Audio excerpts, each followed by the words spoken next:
wife, an entrepreneur, and an arts activist. Mapaseka holds a master's degree in management. She's a relationship, life, and executive coach. A true role model and an all-round Renaissance woman. Mapaseka Mokwele is poised for success as she shares her talent with South Africa on Radio 2000.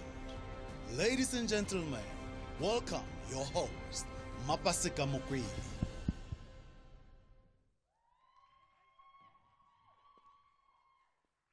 Good afternoon.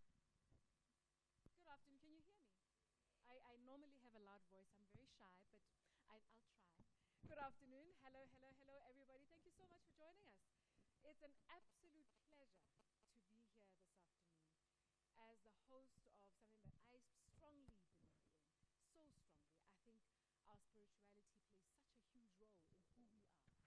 It is what directs us to where we go,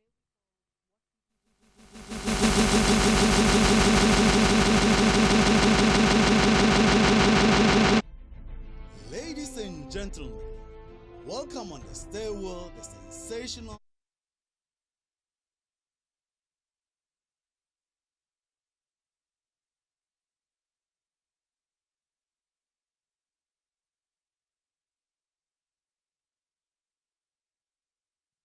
Okay, we'll start again. Hello again. Well, thank you very much for the second introduction. Guys, you know, you get introduced once and then the second time, you've got to take it and run. You can't just let it go. So, as I was saying, it's an absolute pleasure to be here this evening. Guys, spirituality or who we are. In fact, that's what spirituality is. It's who we are. It's our values. It's our principles. It's what guides us. It's what lends us to the world. How we view the world depends on what we believe in. So our worldview becomes a very important aspect of who we are. And of course, with those around us as well, bringing them in together as well. It's very important for us to acknowledge that we all have different spiritual beliefs, and it's okay. It's fine. We need to acknowledge, appreciate, and understand that we are different. We need to acknowledge and understand that if one person believes in something, it doesn't necessarily mean it has to be yours. You have your own, but you've got to know what your own is. I'm very big on knowing who you are first. So if you understand self, then it's easier to even understand your spirituality. When we're talking about your spirituality and you don't know who you are, then it means anybody that comes on stage and says to you, this is what spirituality is, and sells it to you and says, take it, run. You then are going to take that and run. The next person comes and says, actually, that was wrong. Let's come back. This is the better spirituality. We can't say this is better than the other. What we can say is this is what I subscribe to. This is what I believe in. And this is why I believe in this that I believe in. Yeah? This is what makes it so important that we are individuals. As much as we exist together, we've got to remember that we do exist. Making sure that everybody else that's around us and within the space that we are in is comfortable to also understand that their spirituality is okay too, whatever you deem spirituality to be. As we start this, hopefully going to be a beautiful afternoon, because we've got lovely panelists that are coming. I've got to tell you that much. We've got lovely panelists that are coming. So just before we start that, let's welcome on stage a performance by Merwale Thata Tagadu. They're going to give us a lovely performance, and then we hit the program.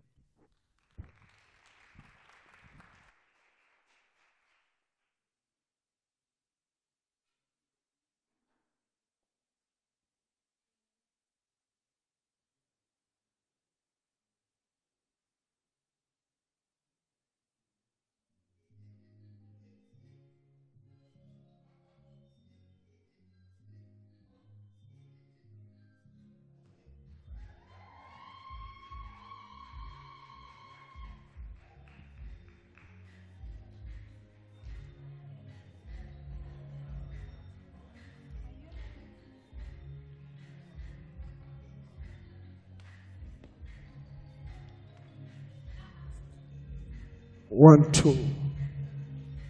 Recopa volumo. Recopa volumo.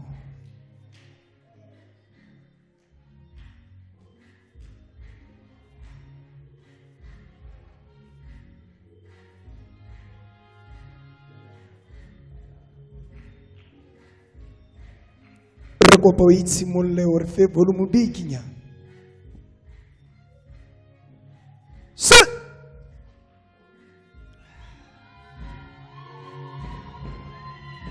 re kopa o itshimolle DJ.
volume wanyani DJ.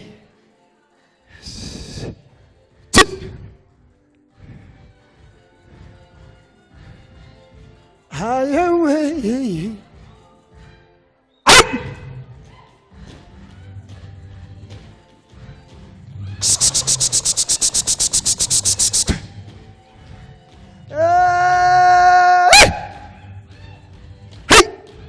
Highway. Highway.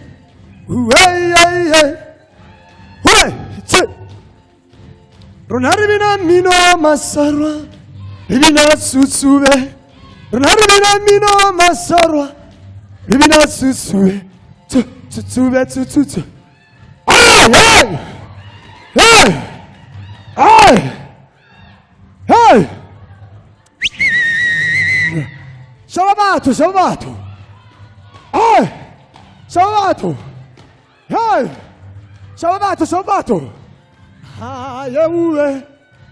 Hallelujah. Hallelujah. Hallelujah. Hey! Hallelujah. Hallelujah. Hallelujah. Hey! Hey! Hallelujah. Hey! Two! Hallelujah. Hallelujah. Hallelujah. Hallelujah. Runaribina susube. Ribina mino masarwa. Runaribina susube. Haribina mino masa. Ay. Hey.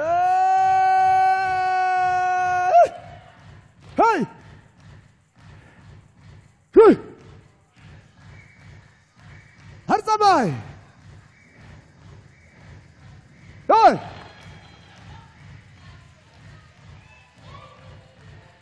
Yeah.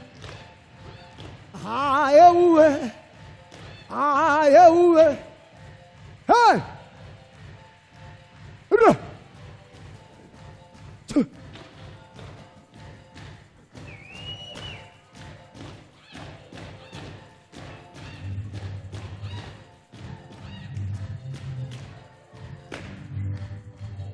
Hey. Yeah, yeah, yeah. Yeah, yeah, yeah. Yeah, yeah, yeah. Let me know where. Let me know my massa. It's too late.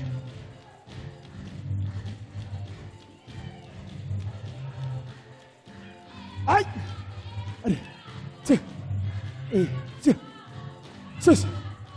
Ay. Yeah, yeah, yeah. Highway. Highway. Highway. Highway. Ay. Highway. Ay. Wait. Yarası. Hey. Hey. Hey. Wakai. Hey. Hey. Hey. Ay. Kgomotso. Hey. Yeah, yeah, yeah. Highway. Highway. Highway. Highway. Yeah. Yeah, yeah, yeah, yeah. Ay.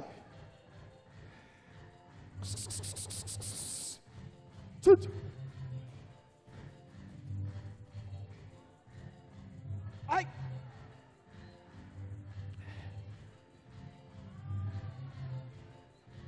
Ay.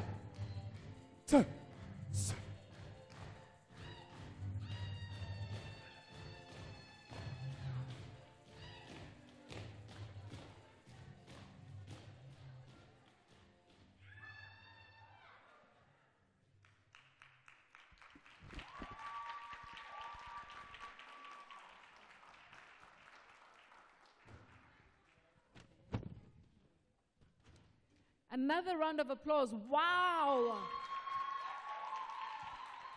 So I had to step on the side there because I tried a few of those moves and I thought I wasn't going to try it Mokwele alone. I can tell you, I can do the side to side. It's the leg up that I was struggling with. So one of those guys I was looking at, I'm thinking, it's okay. Once in my life, I was that young. Far from it now, but once in my life, I was that young. Before we call our next speaker, let's please welcome everybody who's joining us online as well. We've got our provinces joining us online. So from the Northwest, we've got our Northwest joining us online. We've got Limpopo, the Eastern Cape, Western Cape, KwaZulu-Natal. There's still some Gauteng people who are joining us virtually as well, so we welcome you as well. Northern Cape, the Free State, and Mpumalanga. Thank you all for joining us. Thank you for making an effort in healing yourselves. This is what's important about today. Can I ask that we also put our hands together? I get you know in every household, 20 people qalam sebetsi ne? Nibiza abantu abadala ngithi. Bafike bantshela ukuthi senza kanje namhlanje. And then umsebenzi yoboqala ke re tswella pele. Ha ke re la tseba kaofela re tshwantse re tse jwalo. So let's do that. Let's put our hands together for Dr. Mojaki Musia, who's our Group HR.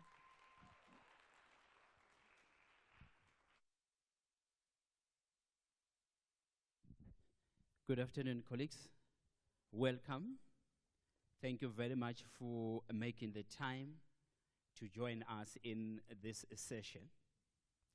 This is one of those series that our fellow colleagues from Wellness continue to arrange. Today, the focus is on spiritual dimension.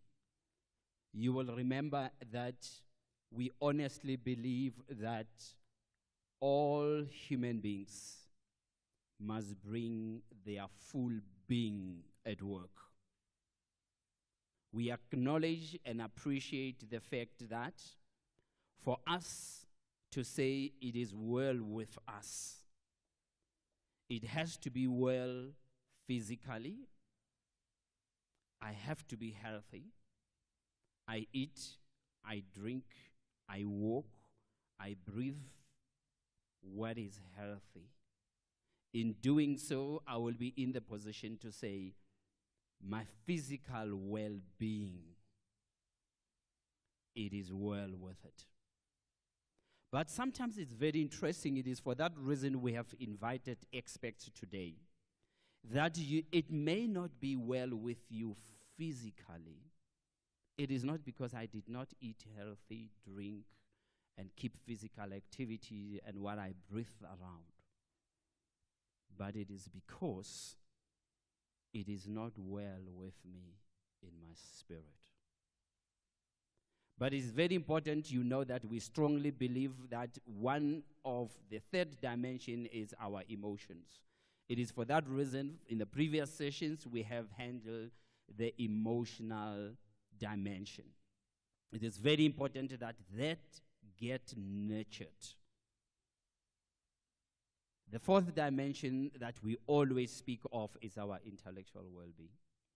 We need to participate, to live, to contribute in order for our intellectual well-being to constantly be stimulated. But what is the purpose of all those if they do not contribute positively to how we relate with each other? Relationship, connectedness. What is the purpose of you being here on earth if it does not serve others? The gifts and the talents that are deposited in you, I'm convinced they were not meant for you. They were meant for others to receive from you. They were meant to complement others. Together we must have perfection. Perfection, we do not find it in one person. We find it when all dimensions of all of us comes together. It is only in that space we have the fullness of being. But today we thought it is fair, proper. We invite our expert, and Mapaseka, thank you very much for allowing to direct us. to contribute on this subject. People that have the authority, people that spend a lot of time in this space to share with us how do we achieve the spiritual wellness. And on that note, I hand all power, authority to you to direct us. And everyone online, you are welcome. And those who have managed to make it to the studio, especially knowing that it is cold, but today I must confess it's warm. I'm not sure it's because of the dancers or it is warm, but today it's very warm, but only in this studio. On that note, Mapaseka, I hand over to you. Thank you. Thank you very much. Thank you very much. Guys, I just need you to understand one or two things. I have the power today, guys. You've just heard. This doesn't come often. So I am going to take it and run. Please understand that today, I'm throwing my weight. You've gave me the power. All to me today. Ke kopa matsogo just for power. Just for my power. Thank you very much, guys. I wouldn't be here if it wasn't for Radio 2000. So we are live on our Radio 2000 website and on our YouTube channel as well. So that's Radio 2000_ZA. Please, a round of applause for Radio 2000. Yes. If you're going to be on social media, let's use a few hashtags that will talk to what we are doing today, right? Hashtag healing is power. Yeah? Are we going to use that one? Healing is power. Hashtag from healthy to healthier. Yeah? And another one, from pain to healing. Hashtag from pain to healing. If we could walk out of here, if not healed, knowing how to heal ourselves, then we would have done our bit for the day. That's what we look forward to. As we heard from Dr. Mjagi, we come here to serve not only ourselves, but others as well. And if we are to be together and coexist, then this healing becomes very, very important. We all come from different backgrounds, and some people are hurt from their backgrounds before they even arrive in the workplace. So there's healing that needs to happen in that space, right? There's also healing that comes with the younger you. There's healing that comes with your marriage, your life, your love life. There's healing that comes with your bank account. Guys, there's a lot of healing that comes with that bank account. Eh? And I'd love for us to heal nicely with that bank account. I'm hinting and nudging and hoping that you are hearing the healing with the bank account comes with a few zeros after. Let's say amen to healing with the bank account. Yes. All right, just a few clips from some of our employees talking about what they understand spirituality to be. Hey, what's up? It's me, Stephanie from 5M Kinshasa, Mondays to Fridays, 9 a.m. to midday. And the question this morning is, what does spirituality mean to me? I've had quite a long journey and quite a long history with regards to spirituality. What it meant to me 10 years ago, even 3 years ago versus today, very different. But today, what I can say spirituality means to me is inner strength and understanding, as well as a little bit of purpose. So with regards to inner strength, I feel like I gain a lot of personal strength from my spirituality when I'm feeling like I don't necessarily have what it takes to carry on. Spirituality is a thing that I lean on to give me that strength from the inside instead of looking for external validation. Spirituality is more about internal validation and your relationship with the world, with the universe, with your God. Greetings, Tobela. My name is Leshave Mpo Ramperi, Taumorita, Wamurobakala, Wawarita Wabusholo.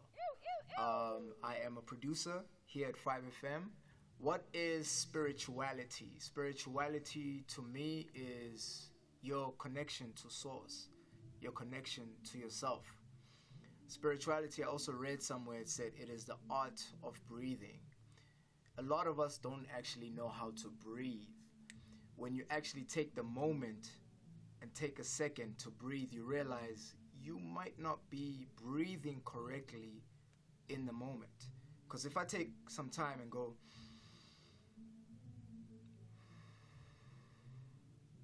that's breathing in and out, it causes a silence, and a lot of people are uncomfortable in silence. And what you find in discomfort of silence is that you're not necessarily all the way aligned to yourself. So spirituality to me is your ability to be aligned to self. Hi, my name is Pubi Pillay. I'm the commercial brand manager at 5FM. For me, spirituality is really about where I go back to the scripture about where Jesus speaks about I am the way, the truth, and the life. When he says I am the way, he means that there's direction in him. When he says he's the truth, which means there's salvation in him, and the life, which means we have an abundant life through him. And I believe that with all my heart. Whenever I feel like I need a place to go to, the Holy Spirit is there to help me and guide me in my very dark moments, in hard times. And I don't believe it's a religion for me. It's a relationship with the living being, with the living God. And a round of applause, please, telling us what they think spirituality is. Let's interact. Let's please have fun and enjoy the day. This is not just about me standing here and then telling you something and our panelists tell. Let's all chat. If there's a question, raise your hand. Let's take that question. Let's talk about it. If it's somebody in the provinces and you want to raise your hand as well, please feel free to do so. Just text it to us quickly. We'll take your question. We'll run with that, and we'll make sure that we get those answers for you. Now, time to introduce our panelists, and I'm going to ask them to join us just to take a seat, and then we can chat after that. I'm going to call them up one by one. So what I'll do, as I'm reading the first one, you can already start walking. This long walk to freedom.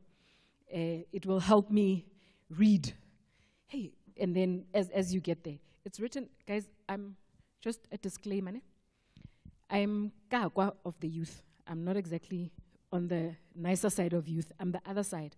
So when you see me reading and doing this, please, be nice. Just, yeah.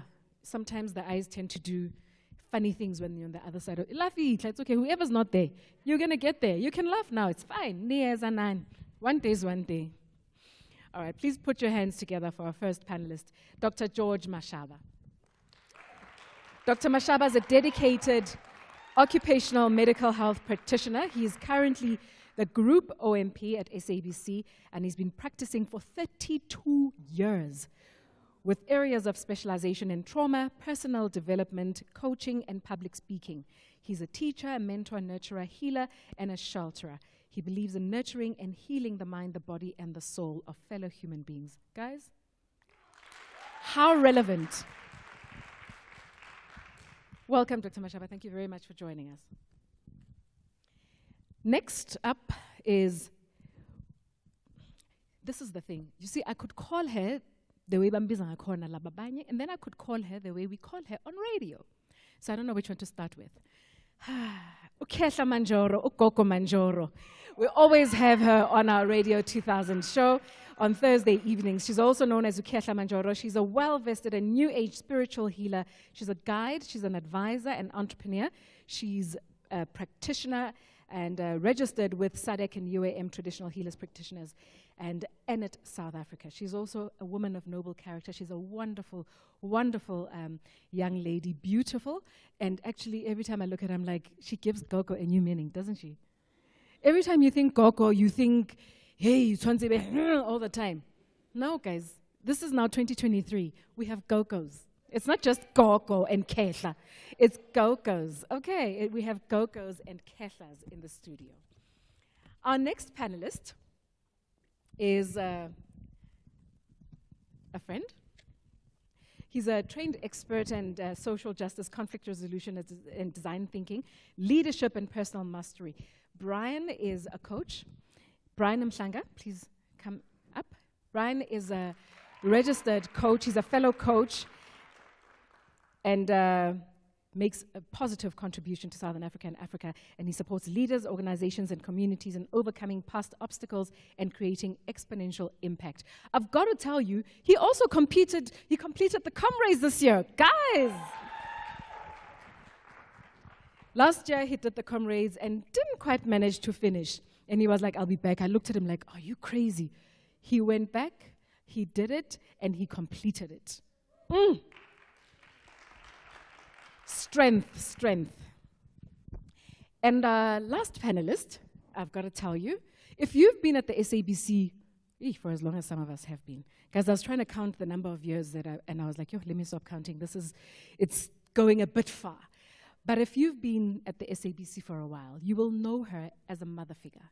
You will know her as a warm, very warm character who's always been around the SABC. And every time you see her face and you see her smile, and her emails would come through as well, and you'd think, yeah. Please put your hands together for Mrs. Yvonne Kgame. Mama Yvonne is a multi-award-winning leader who was bestowed a recognition award for services rendered by the Pan-African Federation of Filmmakers. There's a whole very, very long bio, but I just say to you, I'm presenting to you, Mama.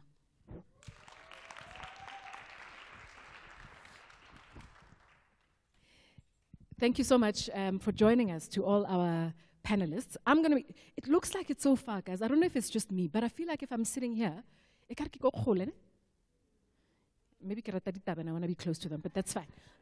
But let's start with, maybe as we get our discussion going, can we first start by getting your understanding of what spirituality is? Who are we and why should we be spiritual? Dr. Mashaba, let me start with you.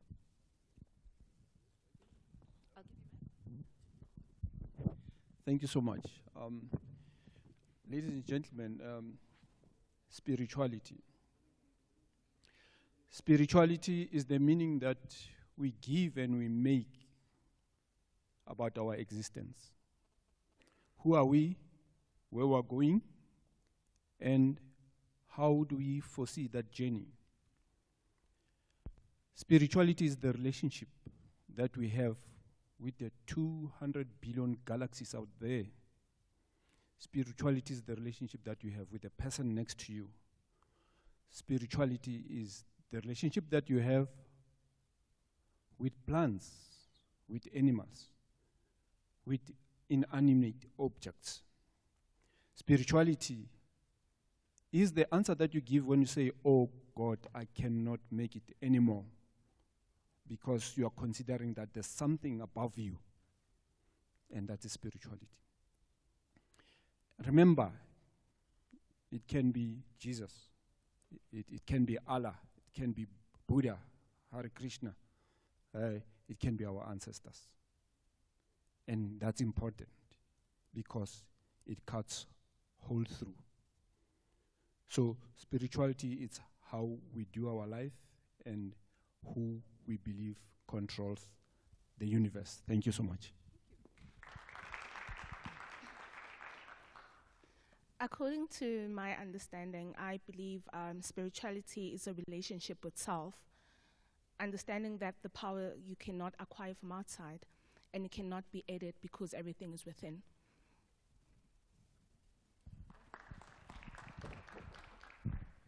So there is a famous gentleman in the history of civilization called Saint Augustine of Hippo.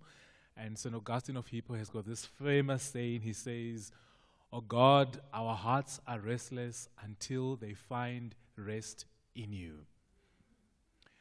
And for me, that frames and that underpins what spirituality is. Spirituality is a quest.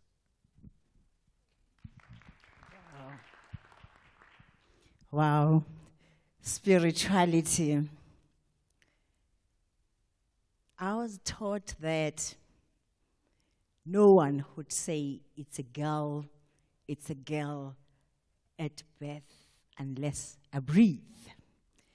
And equally, no one will confirm that Mama Yvonne has passed on unless I stop breathing. So for me, spirituality is breath, and breath animates life. And the Spirit guides us in our life. Having been raised by a family that believes in spirit, there are certain aspects of spirituality that I was taught in my early years that is our gift. And what are they? The gift of wisdom to seek the divine will, understanding to enlighten us, counsel to guide us in the way of righteousness, fortitude to fight against the enemy of our salvation, and of course, the knowledge to discern our teaching and distinguish between what is good and what is evil. Piety to enjoy true peace. How many of us are at peace at this point? Because life is also peace. We are peace. I am peace. You are peace.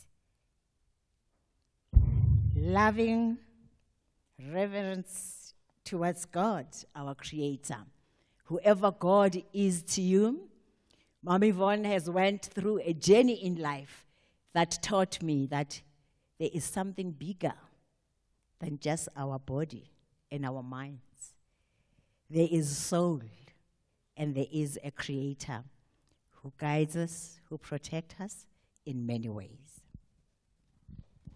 Thank you very much. Guys, I think what we are getting here is that we are what is spirituality.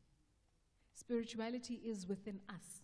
And every day when we wake up and we walk, and you know, there's this misconception that spirituality is about church or spirituality is about religion. No, I don't think so. I think the church of spirituality is that resides within me. When I wake up every day, and whether you decide, as it was said earlier, whether you decide whether you're going to pray to God or to Allah, or you're going to wake up and say there is no bigger being, there is something that you look up to. And that is where your spirituality lies. Whatever your happiness is, have you ever sat by yourself and then realized, oh, no, man, hey, something is right. What's usually disturbing you? It's usually what? Your spirituality. Yeah? That's the one thing that you will feel inside of you. If you've got a headache, it's very easy to say, I feel pain. Where? Here. My eye is sore. Where? Here. You know?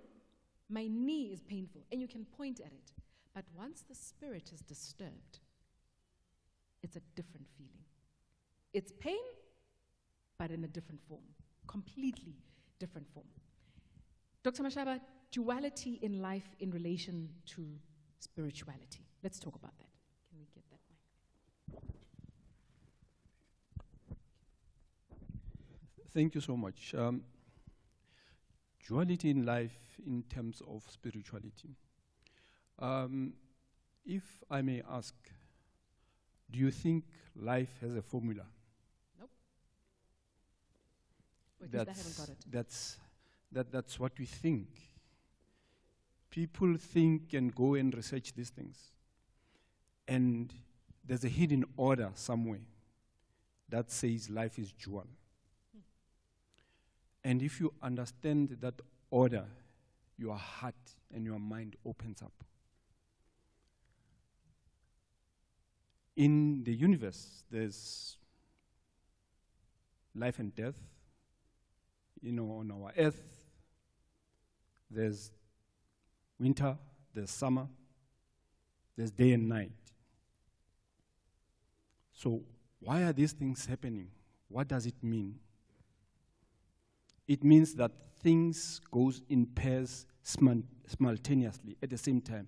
But because of how we are socialized and how we grow, we are unable to see that. In our mind, it's black or white. It's all or none. So, if we are saying life is dual, it's like a coin. You have the head and the tail. On the head, it's support. And that's what we like. When you succeed, relationships are going well, you have new businesses, you buy whatever you want. On the opposite side, you are challenged. You lose relationships, you lose your job, someone dies, and we label these events and we say it's bad. We label events from terrific to terrible, and we fear them. The subject of life and death is very important because we know we are all going to die, but we fear it. So why I'm saying it's dual, let's look at this. I'm going to tell you that life has two sides, and each side, whether it's support or challenge, it has a benefit and a drawback. Once you can see that, I'm telling colleagues, it just opens up. It's good when you do it with examples. You have your granny, she's a tough lady, she's working, she's 65, she loves life. You get a call, she's ill. She no longer can go to work, and she has cancer. You call her from that side to come and say, "Mommy, let me look after you. You are taking days from work and your colleagues complain." You stop your side hustles for her. You have now to take the cost of the medical care because she no longer works. Fortunately, maybe you have some life cover for her. You see her becoming a needle. You see her in intractable pain. 2 months, 3 months down the line, she passes. Then I'll come to you and I say, I'm going to ask you a difficult question first. What is the benefit of her dying? Remember, we said life has two sides, and each two sides, whether it's support or challenge, has a benefit and a drawback. What is the benefit? I asked this question. We had a session in Durban and in March. An Indian lady, middle age, she lost her mother and a sister within 2 months. It was still fresh. She felt so bad. How can you say there's a benefit in people dying? That's cruel. I said, no, it's not cruel. I'm going to hold you accountable. What have you done? I said, no, she had a policy and some money from life cover. She was thinking that we were equating the life of these people to that life cover. No, we're not. And she was closed. And that's how we were socialized, moralized to say death is wrong. We must be afraid of it. So if you open up, one, that person has healed. It's a benefit. If you open up, you are healed because you no longer have to see someone dying in front of you, washing hair, taking care of the diapers and all those things. You become healed. If you look at it, the cost, you are no longer going to take care of the medical cost. You are going to go back to your work. Those are benefits. And this is a dark thing. This is what, when we talk about, we say there's a silver lining in a dark cloud. And we don't see it, colleagues. We don't see it. We see one thing. We are just infatuated to one side of it. But once you start seeing them and naming out these benefits from what we perceive as morally deplorable, death, your hearts open up. Life doesn't allow for a vacuum. It's going to give you a mother some way. And now you are independent. The support is gone. You grow. It is said we only grow at the border of challenge and support. If you are in a comfort zone, you don't grow. We are not aware of that. I can rattle the benefits right, left, and center. They are the same as the drawbacks, that you lost a memory, you lost a supporter, you lost a friend. They go together like this. The problem, we don't see them. We see one side, and that's why we are depressed. If I can ask you a question, that if the day she died, and you ask those questions, what are the benefits, what are the drawbacks, would you be too depressed? It's unlikely. It changes the level, it opens your heart, and helps you release that soul in any way. It's her time. And it's our journey, we are going there. I'll also just shift to the support side and say, you buy a car, it's a big engine, the business is good, and what happens? You only see the benefits. You don't see the drawbacks. You call your friend in Natal, say, friend, I'm coming. In 3 hours, I'll be there. I'm in a big machine. You take alcohol, you drink. If you do drugs, you do drugs. Are you going to arrive? Nope, it's unlikely. Because you didn't ask those questions. What is the benefit? What is the drawback? If you look into it and say the drawback, the ones that we are common will talk about is the cost of that car. But it is more than that. That car is your walking coffin. It can kill you. You can get hijacked. You can kill someone in it. A lot of things can happen. But if you ask that question, what are the drawbacks? What are the benefits? The time immediately you buy that car, your heart opens. You are not going to drive that thing in 200 and say you are going to Durban. You are not going to do that. This is what happens when you ask these two questions. Whether you are in a side of challenge or support, your heart opens. You are now going into your forebrain. The blood flow and oxygen and glucose go into that area where now we say you are transcendent. You are in love, not in terms of love and hate. In love where there's harmony. And in that state, you become strategic. You are inspired. You see things differently, and you embrace both sides. Thank you. Thank you very much. That embracing of both sides is of utmost importance. Have you noticed how we want to take the good only? With life and with everything that happens, we take the good and that's what we run with, right? If it's good, that's what you're taking, that's what you're not going to learn anything else about it. But there's so much, and in understanding both, I've always looked at life as this fine line, this equilibrium. It's there for all of us.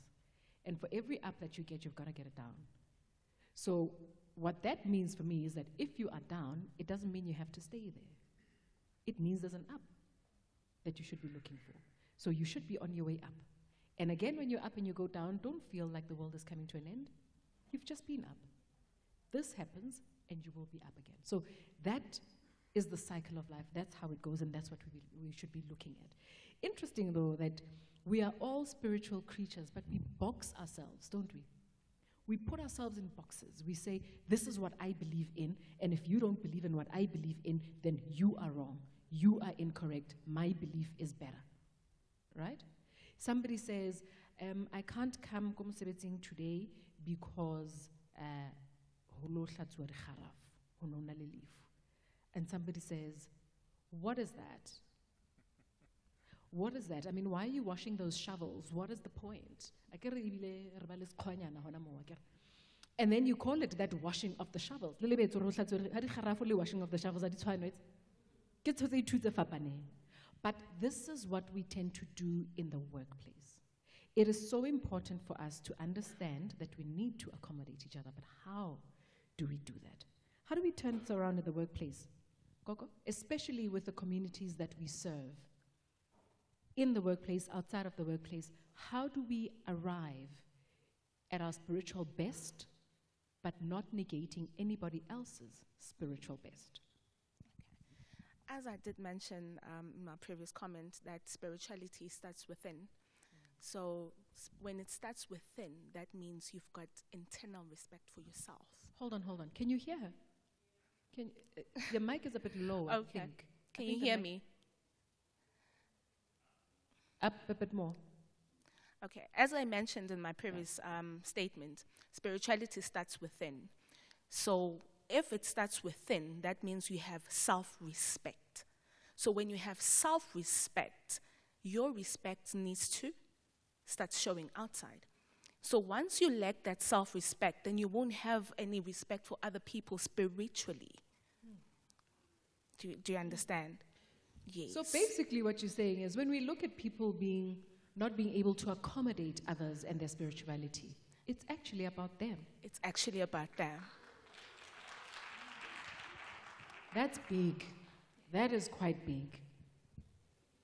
Brian, unpack for us spiritual intelligence and why this is important. So in this new world of work, so nowadays in corporate and in the workplace, we're talking about this new world of work. And what we're saying is there are going to be certain skills that are critical to our survival in this new normal, right?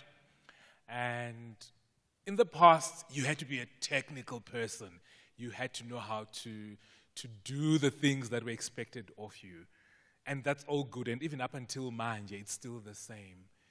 But with this new world that we find ourselves in now, we've had to stop and actually say, what is going to make us survive? What is going to make us be impactful in this new world, in this new mystery that we find ourselves? And there are three things that are coming up, right? So spiritual, okay, we start. Emotional intelligence is a big thing right now. You can't be emsebenzini and you're this person who is always sour. Morning. And we know them, right? Right? Yeah. And we're not judging them. Those people are carrying a lot of things. They're carrying a lot of baggage, right? So they are oppressed or they are suppressed to some extent, but we're not there. They are the baggage. Exactly. Okay. So that's emotional intelligence. Then we are also talking about social intelligence. It's about me recognizing the impact that I have in my environment. And I use the example where we were at a speaking engagement, and it was a school, a private school. And one of the speakers spoke up, and it's opera school. And one of the speakers stood up, athetisa bantwana, and he says, "You should be grateful." And what happened? Those girls all stood up and said, "Icona, no man speaks to us like that." And they walked away. And this was a big figure in the speaking fraternity, right? We want to know who, Brian? Okay, you won't invite me again. No. So, I am a journalist. Yeah, so this person, and this is a famous speaker, but this person did not recognize that the context had changed. So this person had no social intelligence. Ekasi, it works. Maybe in our government schools it works. But you go in that kind of a school where opera is raising these women to be powerful and independent women, and as a male, you go and you say, you must, they're going to say, "Comrade, not here." And they walked away. So that's social intelligence. Another dimension of intelligence that's coming up is cultural intelligence. So this whole thing, we are washing the shovels. It's important that I also recognize it and teach myself even things of other cultures. It might not be about the Zulus or the Bapedis, but I need to be able to move beyond my little environment. We're talking about being global citizens. And those individuals who are going to succeed in the world of work are individuals who can move from our little Limpopo mentality, come to Joburg, and even go to Nairobi, and even get to Dubai. Right? It's because we have cultural intelligence. Maufuke Dubai, you cannot say, "Tina, in Natal, we do it this way." Then go back to Natal. Okay? So spiritual intelligence then is about purpose. It's about meaning. It's about transcendence. And this is where you find out emsebenzini now people are on a quest. I'm looking for what is my purpose? What gives me meaning, right? And when we don't answer that question, and when we don't tap into that center of intelligence, you find ourselves acting out. You find we are dependent on substance. We think we are serial daters, and we think it's Coco. Meanwhile, there is something that is not at equilibrium somewhere. I'm not in alignment with who I am. And what is happening is that I am acting out. No, uthanda amantombazana, angithanda amantombazana. I am in pain and I'm not in alignment. So spiritual intelligence is about existential meaning. Sure. So what I'm hearing, guys, is you've got to be able to read the room. So when you're reading the room, it's not just this room that you think you're sitting in. Even when you're alone, that room needs to be read by you. So sitting there and thinking, that one will make it better, or if I can acquire that will make it better, or if I can have that will make it better. But if you're not happy within, with all three, yourself and you being happy within has come out very strong.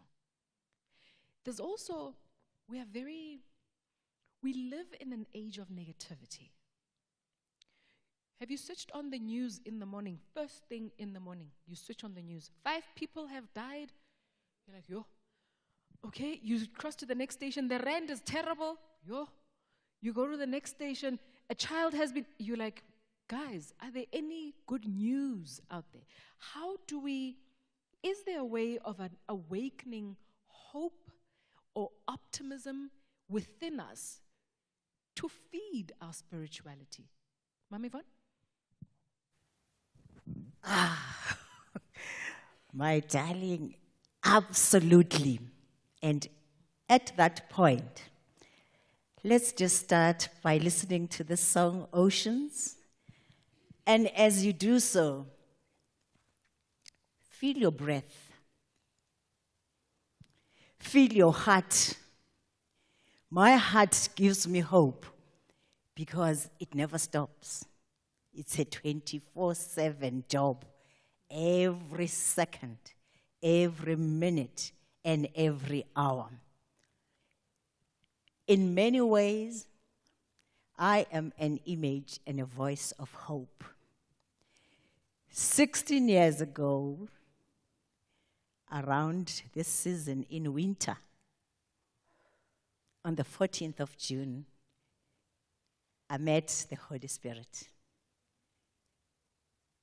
I got a double stroke whilst driving, and later on, was diagnosed with a deadly brain tumor and declared terminal to go home and make me peace. So, what gave me hope? What kept me alive? Let's listen to the song Oceans.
That's a beautiful song.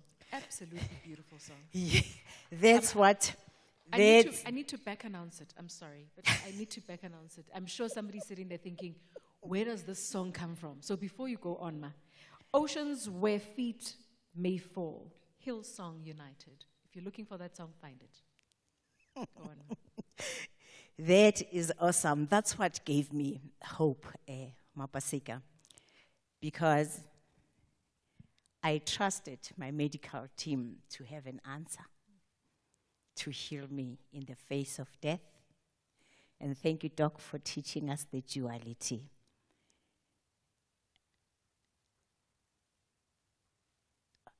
Where did I get my hope? Music heals. There's a spirit that comes with song.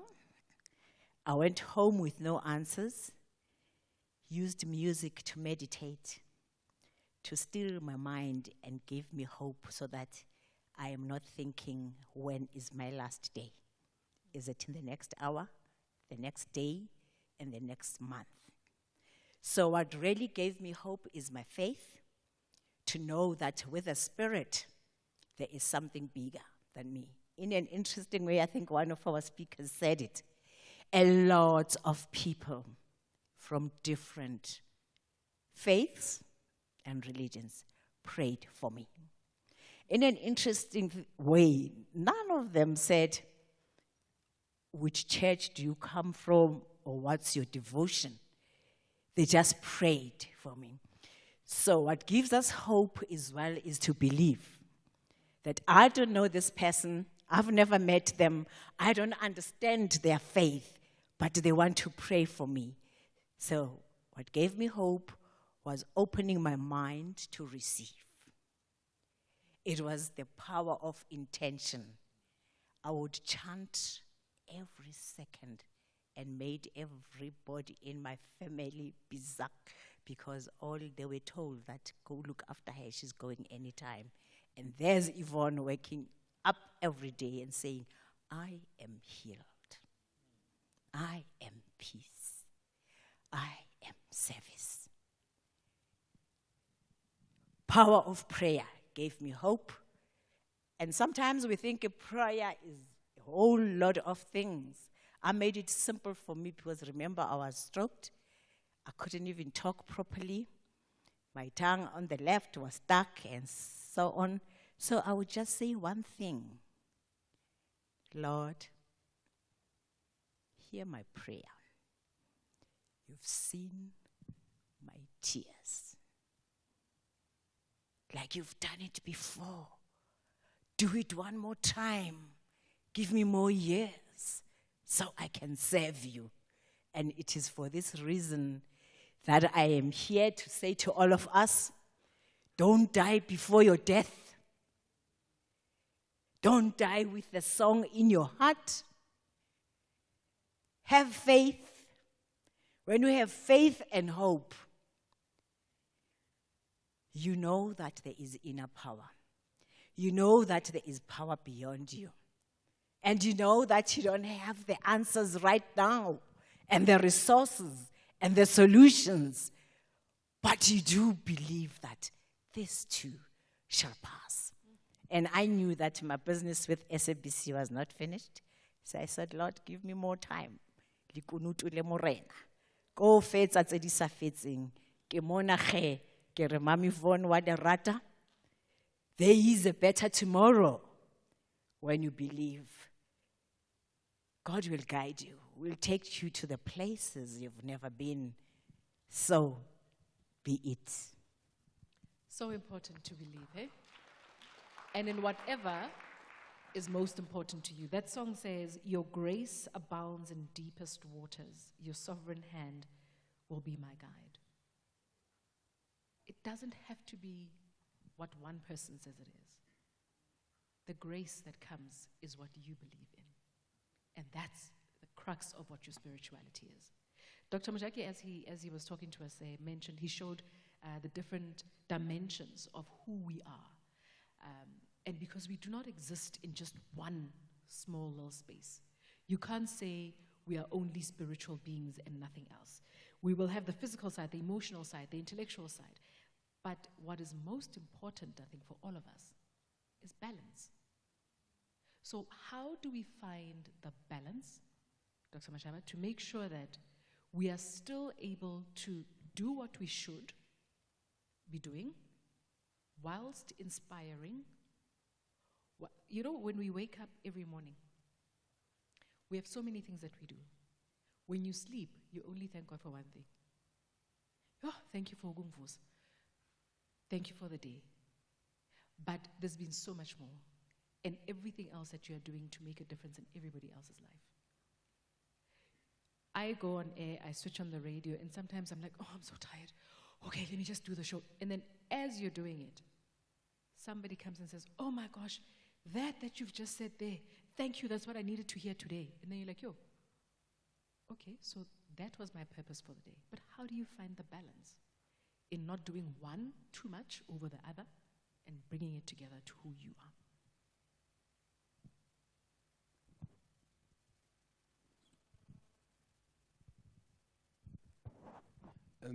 Thank you, Mapaseka. The areas and the levels of life that we can talk about and say it's physical, spiritual, intellectual, your business, your health, your family, and most importantly, the purpose. We need to have a balance. We need to have a balance. But what's interesting is that it's not a balance that you seek intellectually and intentionally.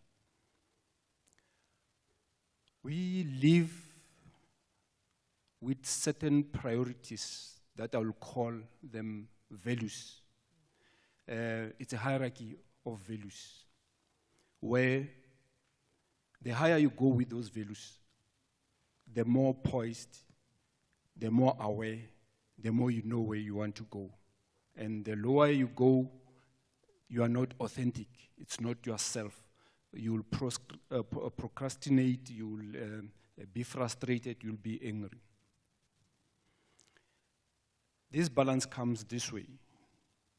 If I ask you a set of questions to say, to try and make you see what are your values, who are you? If I say, how do you fill your space with? If you are a golfer, I buy you a golf bag, it stays in the car. And then if you are not, you close it in the cupboard. So if I say, how do you fill your space? How do you fill your time? What do you buy? What drives you? What are you thinking about most of the time? Where are you mostly organized? Where are you mostly disciplined? What are you thinking always? What do you like talking about with other people and what you plan? Those things brings up your value and to say this is who you are. And it strikes a balance so that you don't do what you want, what you think you should do, you do who you are. And the interesting part is that our values are like our fingerprints, they are different. Women, most of them, it's children, they are children-oriented, it's also maybe clothing. Men, it's business. And you know those things are changing. You filter your life through your eyes and through these values. If I go through a mall, I see suits for business, I see books. And if a woman goes there, if her values are high on children, she sees clothes for children and so on. So that helps give a balance, and it's nothing wrong. So to say, I don't spend much time with my children, I'm oriented towards business. No, it's not. It's my values. For me to go and work and get the money to go to school, it's my value, it's my spirituality. For another person, can say. We were doctors, but there were doctors who don't work weekends. He or she will tell you, I want to be with my children. For them, it's a balance. For me, I used to work 7/24. So that balance comes as soon as you start understanding you, because once you want to intellectualize it, it's not going to happen. You are going to do what you are not. So you're going to change yourself. The best thing is just to know yourself, and that balance comes because you know who you are and where you are going. Very important. Before we go on, do we have any questions from our audience, even from the provinces? If there's questions from the provinces, please do just send us a quick note, and we'll go through those. Are there any questions? All right, guys, we can't be talking to ourselves. Am I going to pick on someone? Is this what I'm doing? Okay, this is what I'm doing. Okay, we're picking on someone. Can we pick on someone?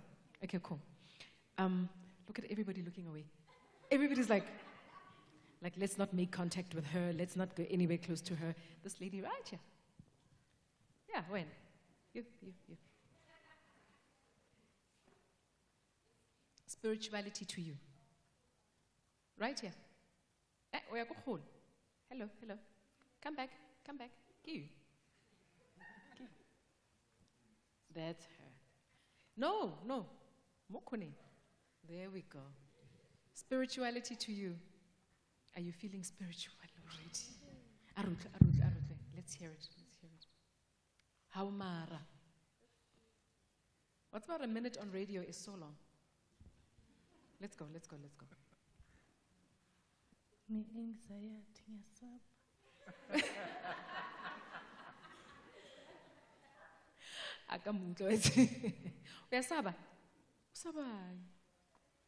How do you find balance in your life? What is balance to you in your life? Sign languages, yes. That's what I want to do. That's what I want to do.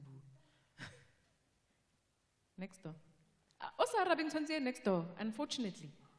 Until Arab. Bona bafeta.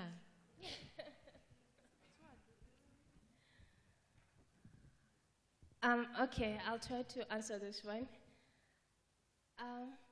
Spirituality for me and to me, okay, I don't know exactly how to explain it, because I'm kind of still on this journey to finding it. Yes. So right now, what I can say is how I find balance. As we all know, now we're all about affirmations, we're all about, so right now it's how I find balance. It's how I am on this journey to discovering my spirituality. Like, it's doing affirmations every morning when I wake up. Before I get on my cell phone, before I absorb all other people's opinions. It's through reading books like The Alchemist and The Monk Who Sold His Ferrari. It's things like wanting to find more about my background, I guess, if I may say, my ancestors and what. Yes. So spirituality to me is basically finding myself and finding what gives me peace. Yes. Just by the way, I can live a boni ba jumping ne. Ke ba sa tholeng di increase this year. Le ba sheben ba jumping ke bona ba sa tholeng di increase. Ba sa buing ba tholeng di increase. But that's an important way of finding spirituality, finding who you are and understanding where you come from and how you fit into this whole world. We all, it's interesting. I don't know. I look at the world as this big puzzle, and I always say there's space for all of us, like in any other puzzle. Everybody, the shapes may be different and the colors may be different, but when we all come together, then it makes sense. So there is space for us apart, but there's space for us together and space for us to be there. But this then brings, for me, the importance of accommodating other people's spirituality. Sometimes it's difficult.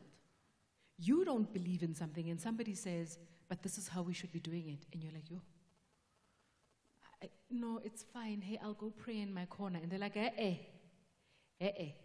we are not going there. Actually, we are puzinyong. And then you're there like, what? You know, this is where all the slungu comes in again. Once they say, do this, and you're like, oh my gosh, what?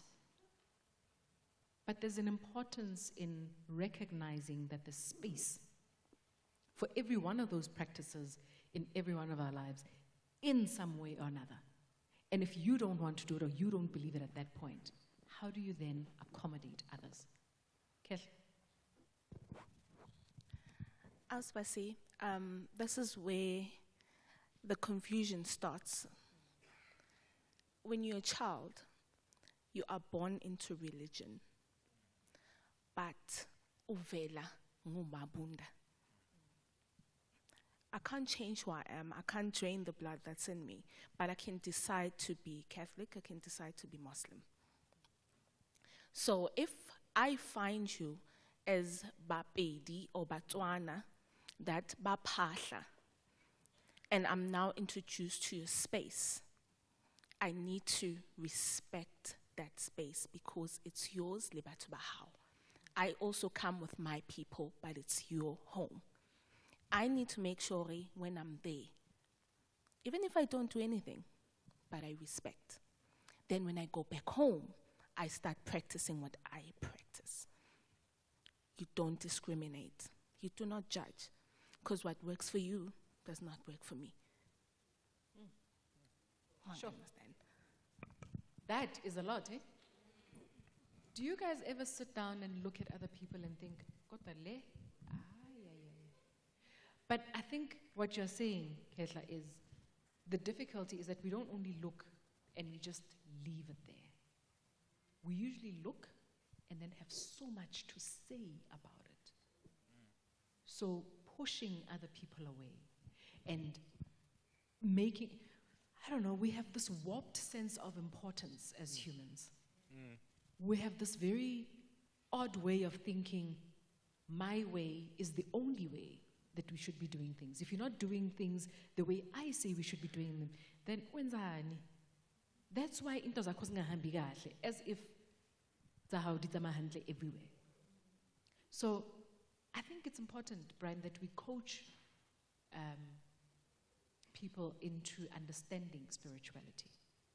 But how do we, or how does the coaching journey contribute to your healing journey? Because I think a lot of the issues start with a lot of trauma that is not healed. How do we combine that? That's a beautiful question, very profound question, and I think we need to come. So let's take 2 steps backwards. The first is there's the stigmatization of either coaching or counseling or even psychotherapy. And I think in this modern day, we need to demystify that, and we actually need to debunk that and actually say, we don't seek those interventions because there's pathology.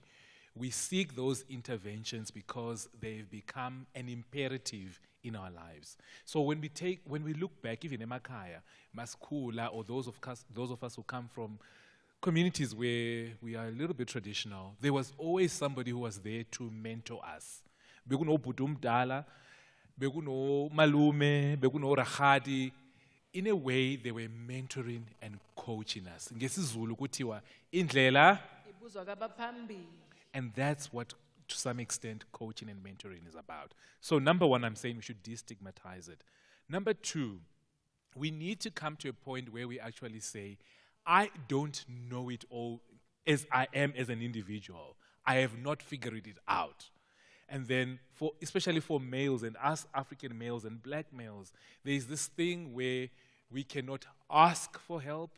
And then when it comes to receiving help, there are a lot of games that we play around receiving help. So we need to actually work on what we call readiness when it comes to receiving and asking help. So we need to actually say, where am I?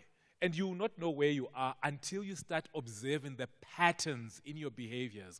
Oh, manje, I get angry so quickly, I get triggered, or sometimes I isolate myself, or I'm drinking too much, or I'm having too much sex with multiple partners, or whatever it is. Then you start seeing behaviors that are actually saying there is need for you to take Koloiko garage. Go to the garage and let's have a service check. So when you get there, it is about you saying, I am in this space, I'm in this time zone in my life, help me, let's walk together. That's when the coach says, how can we walk with you? And so coaching then doesn't become like therapy. Of course, we'll touch on your trauma because we have acumen in psychology. However, coaching is forward-facing, and we actually say, what is this desired future that you want? And in coaching, we then focus on accelerating you to unlocking that potential that you have, which you have not tapped into. But also, we look at expansion, and we also look at bringing some depth into your life. Wow, sure. There's a song that, I can't remember who sings it, and I was going to sing for you, but guys, let's save your ears. There's a song, it's fairly new. I remember I know the circumstances of how the writer, at least the lady who sings the song, wrote the song. She wrote it because she was very depressed. She was going through a very difficult time in her life. And she says she's got a condition. I can't remember what the condition is, but she's got a condition. And she talks about how it takes her through very depressive moments and takes her all the way up to being very happy, and then drops. And it's not just bipolar. That's not what I'm talking about. But in this condition that she talks about, the song that she wrote says, it's been 5 whole days and I've been drinking, something to the effect, I've been drinking for 5 days. But where did you think of me?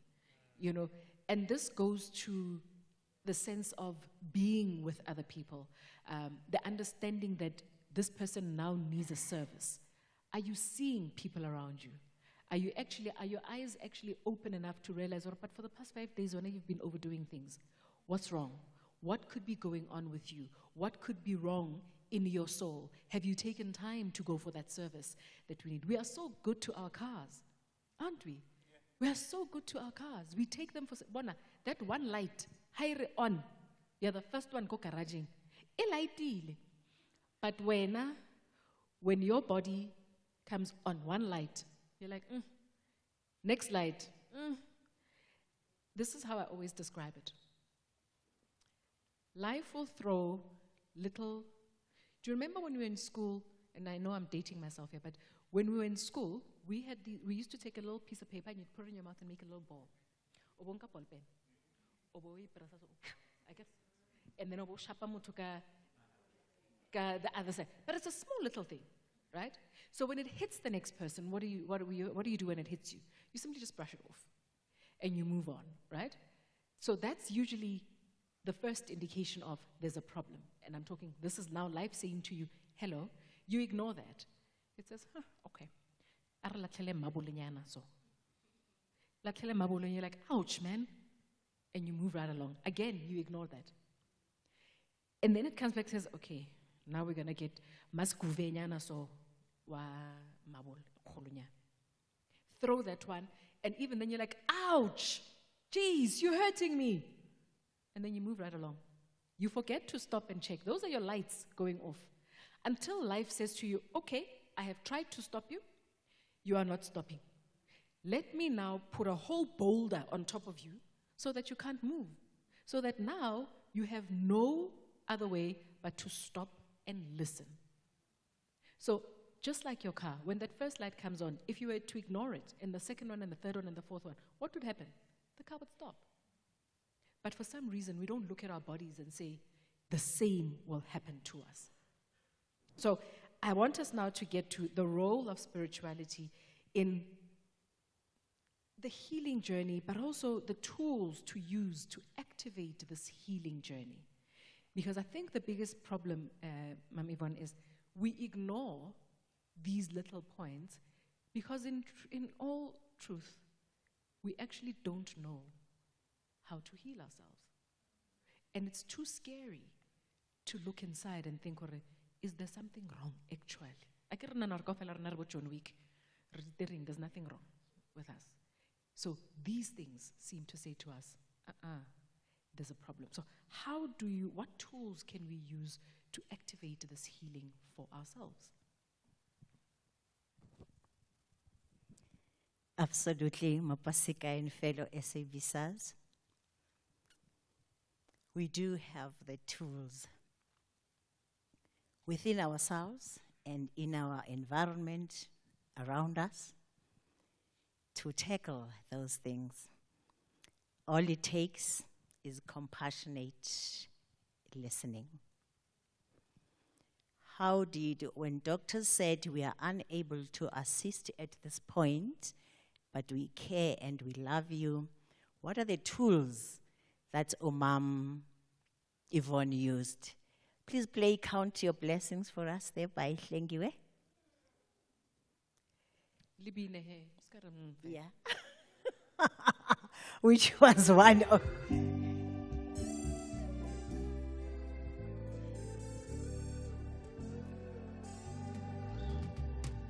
Count the blessings, name them one by one. Count your blessings, see what God has done. Count your blessings, name them one by one, and it will surprise you what the Lord has done. Count your blessings, name them one by one. Count your blessings, see what the Lord has done for you. Count your blessings, just name them one by one, and it will surprise you what the Lord has done. Just count all your blessings, just name them one by one, and it will surprise you what my Lord has done. Just count all your blessings, just name them one by one, and it will really surprise you what the Lord has done. Mapaseka, fellow SABSers, it took me 8 months to heal. What really shifted my consciousness was listening to Kgame. I think at some point she says, "Owakho umthwalo unzima kunokabani na." Then I realized that I am focusing on this pain and the heaviness and the baggage. But there are so many blessings there that I've been showered with. And I shifted my thinking to positivity, to looking at the goodness. Despite the fact that I couldn't walk at the time, I was feeling the pain, I couldn't smile, and I lost all my hair through radiation. But I counted my blessings. I was glad for the gift of life that I'm alive. But also, Mapaseka, I realized that I'm unable to hold on this good feeling and positivity because I have an unfinished story. And I went deeper and faced fearlessly that unfinished story. And I tackled my fear, which, by the way, could have been subconscious because my parents lost 4 girls before me, and they were fearful, even before my birth, that are we gonna lose this one as well? Hence my gogo, when I was born and breathing life, gave me the name Busisiwe to be a blessing to all those that I encounter.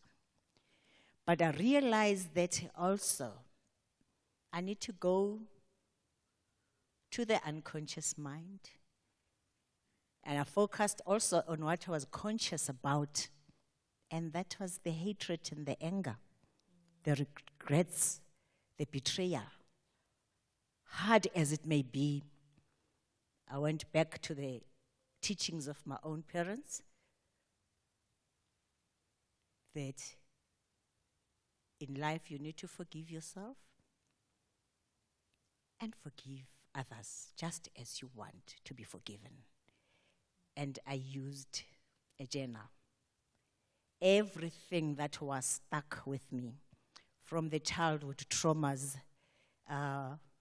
when my gogo was telling me a story under the campfire, and I accidentally fell on the mbaula and burned, and that's where my fear came, that when I'm in pain, I'm not going to tell you what if you hurt me, because you know the gogo's reaction. Wendani mntana kasesana uyothini uyise we ngwane ngafa. So I went deeper into that. My gogo was, she gave me so much love and life. But for some reason that stuck with me. And what stuck with me was that when she took me back to my parents, I was angry because I never saw her again. But sadly, she actually died. So I forgive my gogo for me being angry, for losing my gogo and taking me to the Setswana school, moving from a Siswati environment and being angry when they said, "Litleng phakela," ngithi sizophakelani mina ngikwazi ukupheka.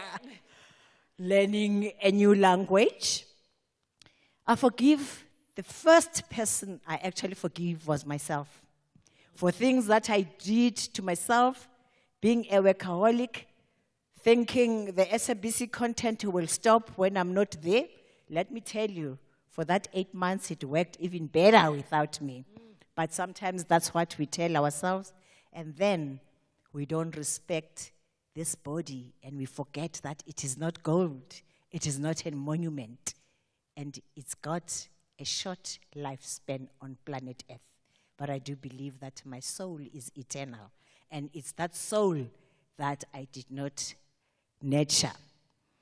So here's a gift to you. What do you need to forgive yourself? Things that you have done and that you did not do. Part of what Mom Kgame did not do is stayed here in this building and missed a lot of rugby matches and soccer matches. I was an absent mother and a virtual wife, and my children paid a big price for that, and I forgave myself for that. I forgave my parents for the fear and the emotions that they have about losing their children, which in one way or the other, it was embedded in my spirit as well. I forgave my leaders, my employers, my employees as well, for having gone through pain because of what I was going through.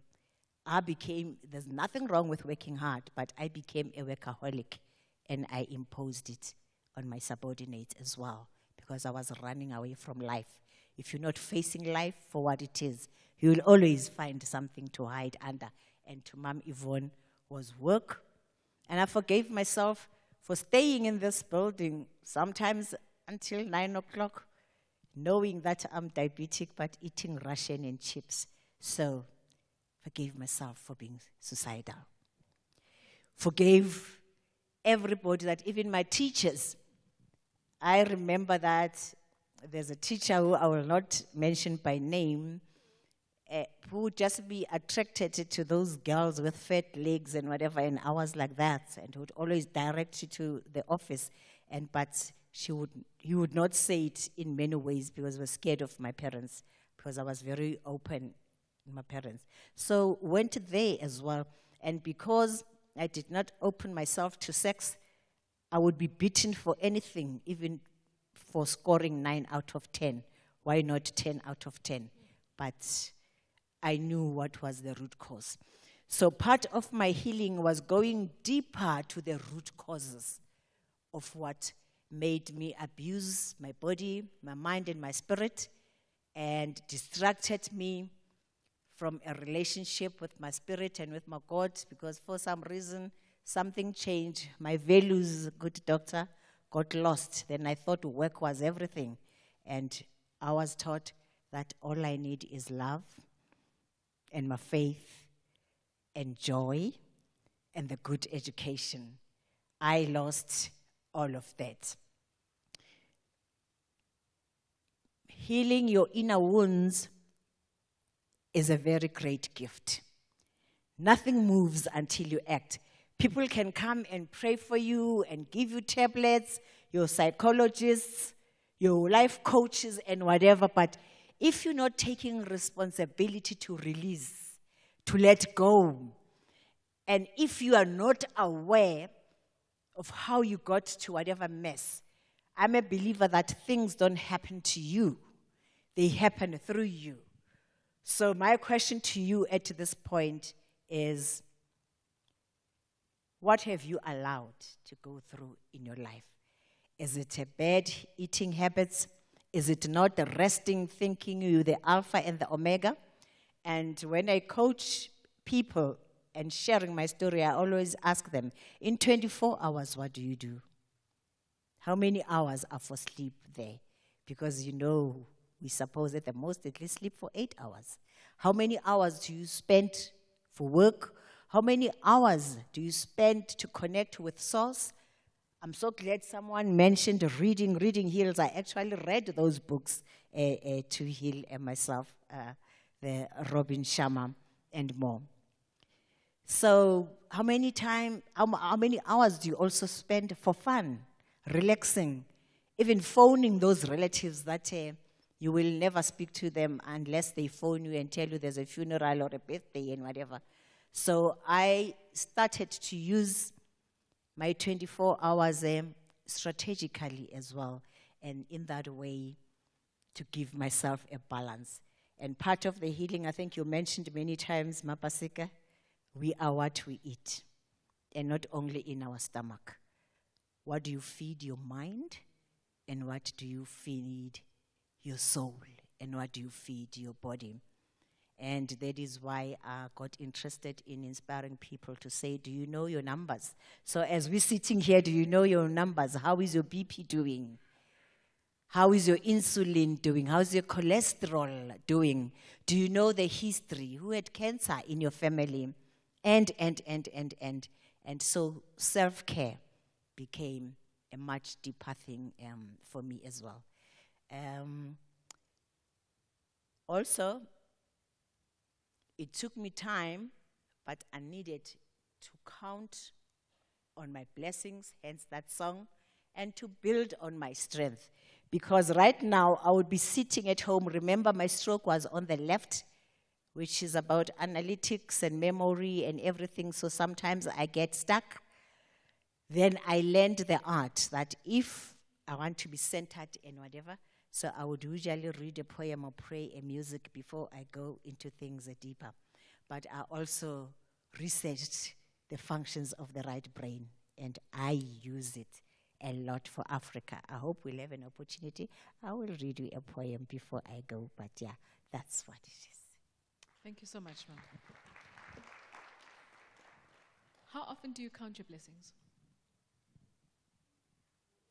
Always? I heard an always. Where's the always?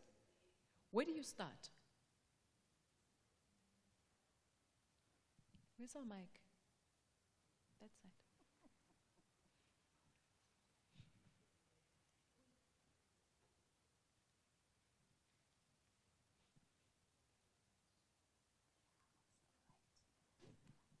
All right, so the question is, where do you start? I think it goes to what has been discussed, you understanding your inner being, and knowing who you are, then you're able just to wake up and say, if you believe in God, thank you for being able to see today. That's where you start. Just you breathing. That's a blessing on its own. So starting with the basics, eh? Just the basics. You know, I ask that because sometimes we want such big things. Like we want, how to count your blessings? You're thinking, oh, I'm thankful for the mansion.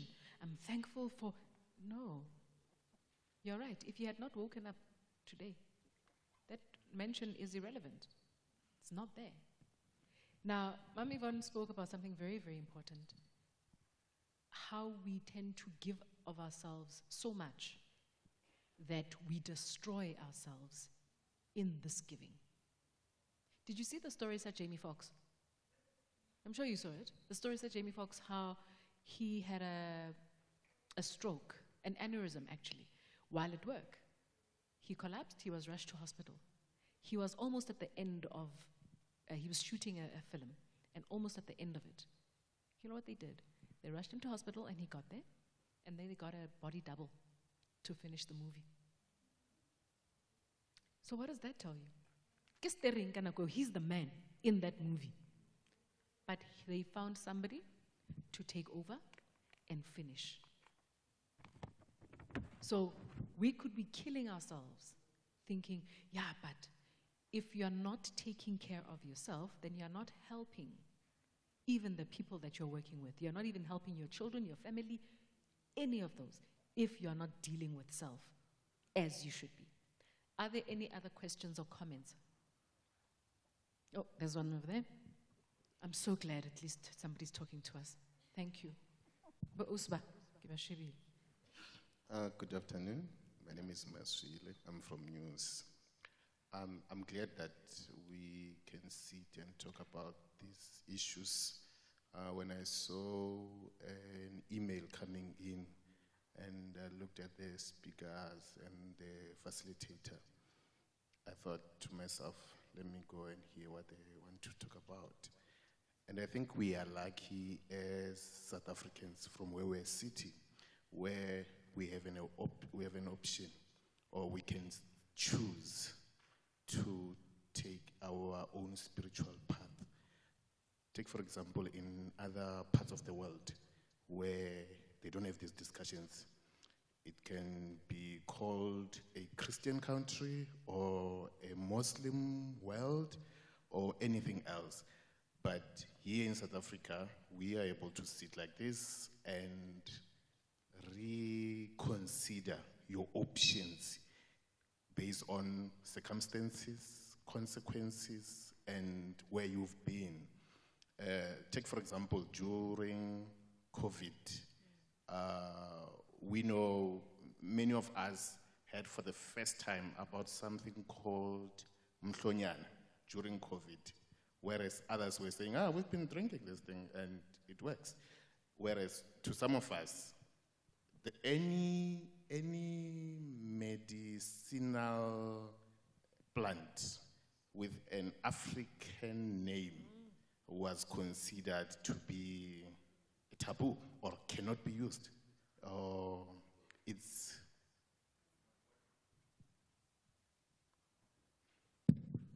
Or it was not godly during the time. But then COVID came and we saw many of our brothers and sisters everywhere doing the things that they never did before. So I'm thinking, so when we talk about spirituality, it's true that everyone is born spiritually, with his own spirituality, but when it comes to healing, it's got so many layers. There's spiritual healing, there's medicinal healing, and therapy, and on many other things. And if we were to all open up and talk about where we've been and how we got to heal from different aspects of life, is gonna be, this meeting will not end. Yeah. So for me, as a 37-year-old, born in a Christian family and went to black South African schools where religious education was a must, and the only God or spirituality that we were taught was the religious education that we received. I am now on a crossroad because of the circumstances and what has been happening in the past years, to say, let me go back and do my own research on who I am, where I'm going, and what is it, what's the purpose of us, myself, here in the world. And I think I've seen developments of the past years. Many of the people, many of young people are beginning to redefine their path. Thank you. Thank you so much. That path, the journey that you are walking is such an important one. But also, you know, it's interesting. He talks about his journey. We all have our journeys. Why are we so scared to talk about our journeys? Have you noticed how when somebody talks about their journey, you're like, yo, because we always think, yo, yaga. You know, mine is worse, mine is more difficult, mine is harder. But we all have our fair share. So I think even when you walk that journey, you walk it with the understanding that I now am finding healing going forward, whatever that healing may look like. And healing to you may not be healing to me, but healing to me is something different. It's healing all the same. You know when we've got flu, and somebody else will say, Inwa disprin stony. The next person says, no, Mhlonyan is the one. The next one says, no, actually, Maulele, that's all you need to do. It's healing all the same. In fact, this is where you realize what the placebo effect is. This is where you realize that sometimes this healing is all in here. If you believe that you are getting healed, you're already there. So that then tells us that our biggest hurdle is our faith in whatever. So our faith in being healed, our faith in our strength, our faith in ourselves, our faith in our spaces, and our faith in the universe. Because the universe is always listening. I was saying this to my children the other day. My one son was like, oh man, I was supposed to run faster. And I was like, oh. And he was like, man, you can do better than that. What is this? And he was shouting at himself. And I stopped this child to say, whoa, whoa, whoa, whoa, whoa, whoa, whoa. Hold on. If I don't talk to you like that, why do you think you can talk to yourself like that? And he looked at me oddly like, yeah, but me talking to me, and I said to him, no, the universe is always listening. So be careful of what you put out, because what goes out there is what the universe hears. So if you've got to wake up every morning, like Mami Yvonne was saying, or you wake up and you say, I am healed. It is working. I am standing. I can walk. I can do it. And I can live this life moving forward. Then it can be done. I want to see if there's any questions to our panelists. There's also a competition coming up, and you can't win the competition if you don't ask a question. I just made up that rule, but that's fine. So if you didn't ask a question, or if you didn't communicate, if you didn't share anything, do you see where my eyes are going? Then you can't enter the competition. Are there any questions for our panelists? In wrapping up, I'll ask the final questions because, hey, they don't want to. Oh, you want to say something? Please, where's the mic? Next to you there. I was about to say, there's something else that we're also forgetting, that the self consists of the physical and spiritual DNA which has been filtered down to us. So as a self, you are influenced by a background, so you cannot heal alone. When you heal, you also need to heal as a family, because you still go back to the environment that hurt you. What if the family doesn't want to heal? What if the family is what is causing the trauma? Does that mean I can't heal? Exactly, that you won't be able to heal because it's something which was spiritually filtered down. I beg to differ. This is now my 2 cents. But my mind says, if my healing, no, my mind says my healing cannot be dependent on my family's healing. My healing can help my family heal if they are keen to walk the journey. Because as we all walk the journey, I have mine, they have theirs. But if they are hell-bent on staying within that trauma, I can't be forced to go down with them because they don't want to heal.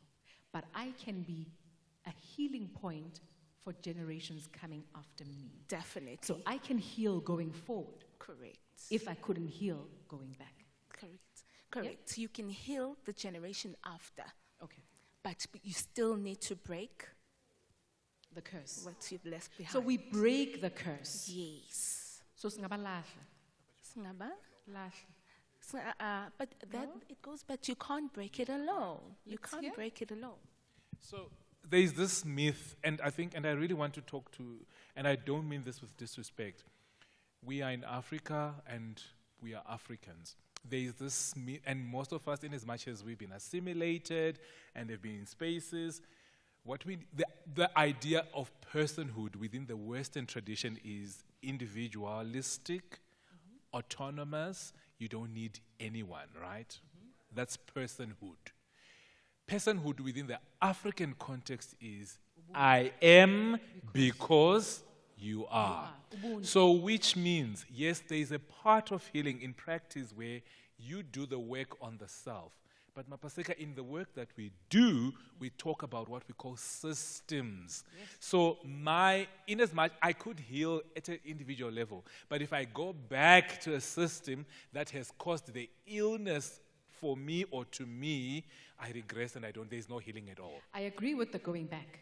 That's the first. So I just wanted to piggyback on that. But I wanted to go to before we get to healing, we're talking about woundedness. As human beings, as humanity, but even as individuals, we are wounded, we are broken. That's the first starting point that we need to acknowledge for ourselves. But there is good news to that. Singasabe, to be broken, to be wounded, and to find ourselves in very vulnerable position. It is through those cracks that light shines in our lives. So good. That's powerful. That's powerful.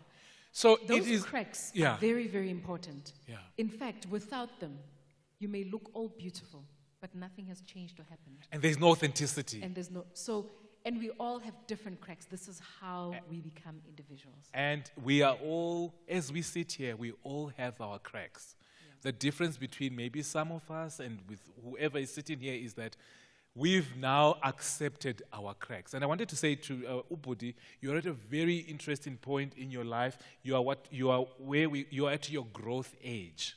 And what a growth age is like is you're coming at a cliff like this. So life has brought you here. And very often what happens when we get at our growth age, and that's why you need to be there with somebody who's got experience, who's got the acumen. Because what happens is you either have to jump.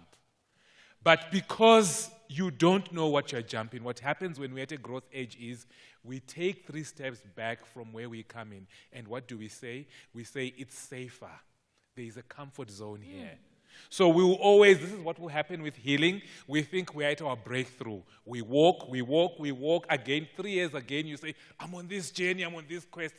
Mara, you don't cross your growth age. When you cross your growth age, you then have what we call personal radical transformation. It's from here. It's not here. It's from the gut, and it's authentic. Thank you. That is beautiful. Dr. Mashaba would like to add to that? Well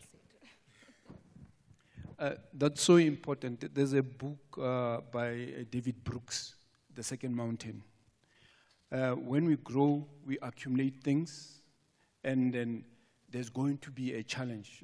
We call it midlife crisis, where you lose things, you lose relationships, you lose your marriage, then you go to a second one. And the second one, it's not defined by things. It's more of a purpose, who you are. How are you going to serve in this world? We are here to serve. And remember, the most important thing, we think life and marriages are there to make us happy. No, they are there to ground us, to be the people who we must be. So it's a very important journey that is, if you can get that book, the second mountain, it will add value to what you are doing. Thank you. Wow, thank you so much. There's a comment there. While you're going there, I'm still there by healing with everyone else. Guys, let's not hold people back. It worries me. It worries me that I may struggle to heal because now nobody else, if somebody does not want to do their own healing. Are you able to break a generational curse on your own as an individual? Are you? No. No? No. And unfortunately, what happens, it will reflect and it will perpetuate. Not if you're doing the work. I'm not saying you can heal completely and everything, but I'm saying if you do the work, because self-work is what becomes very important. You need to do the work on self for you to move forward. If somebody else is not moving forward with you, it cannot be what holds you back. So you then do the work moving forward, praying for those that don't do the work to find their peace at some point.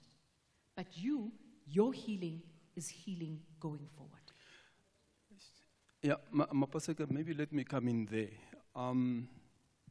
Your healing, your individuality, yes, it's connected to the other people, but your journey is your journey.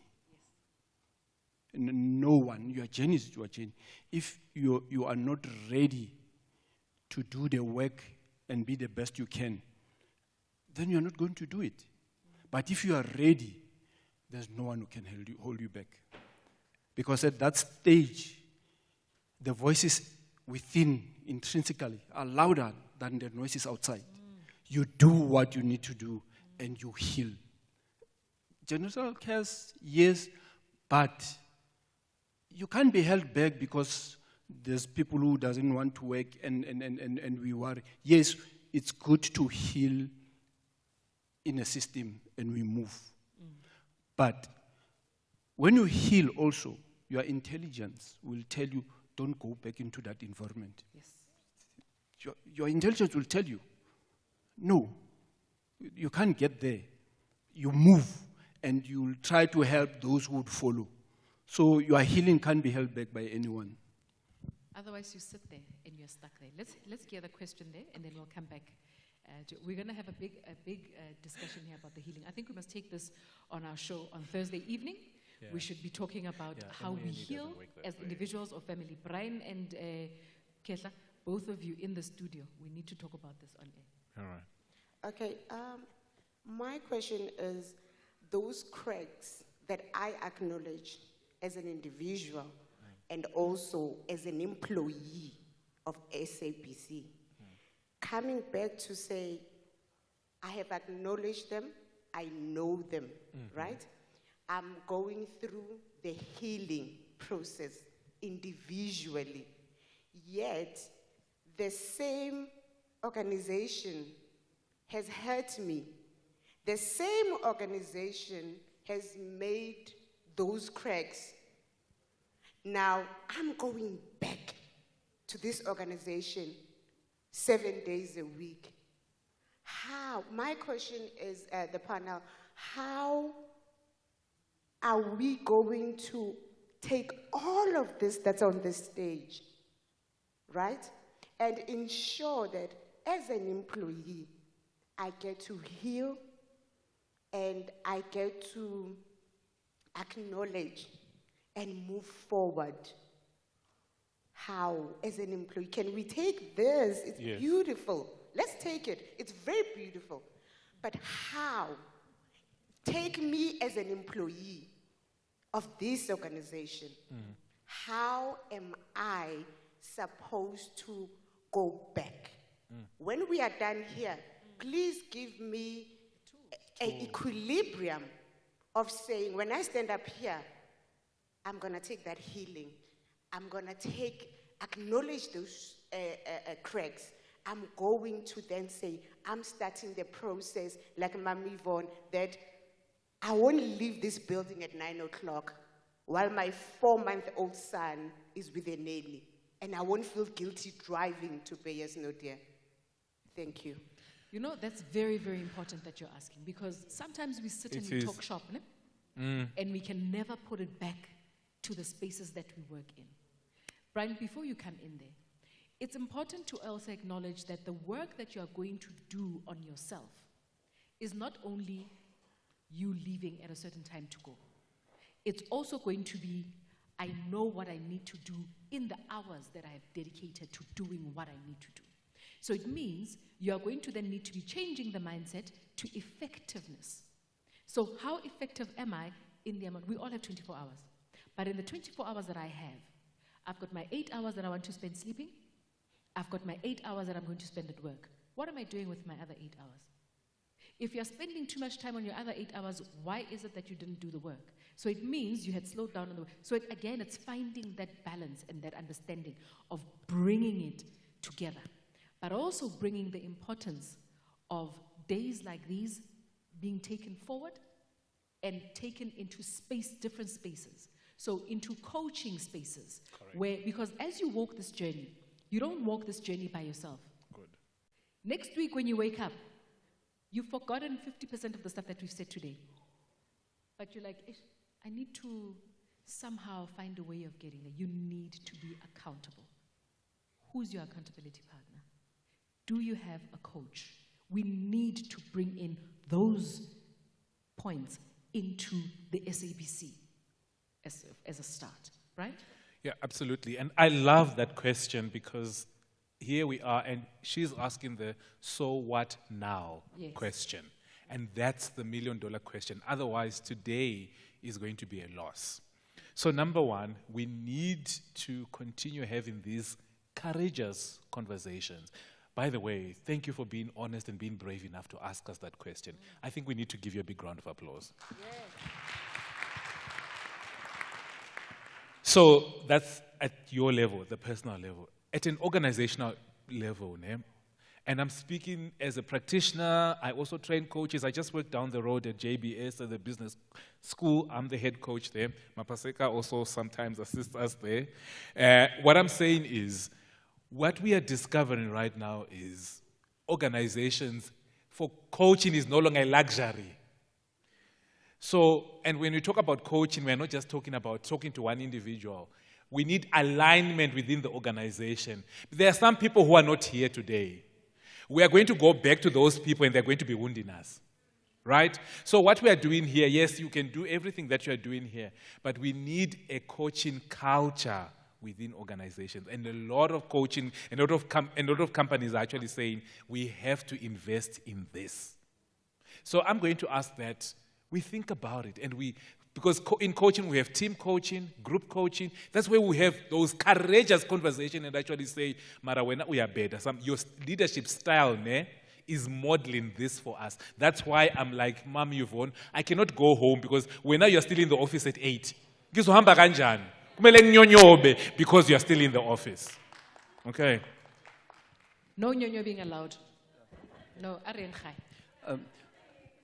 and maybe to add, to give a practical example, there's a colleague who came, she has problems, she has depression and other things and so on. And she said, I had to go to hospital, was admitted. When I go back, my line manager didn't even look at me. She said, you are taking too much days off. This won't end well.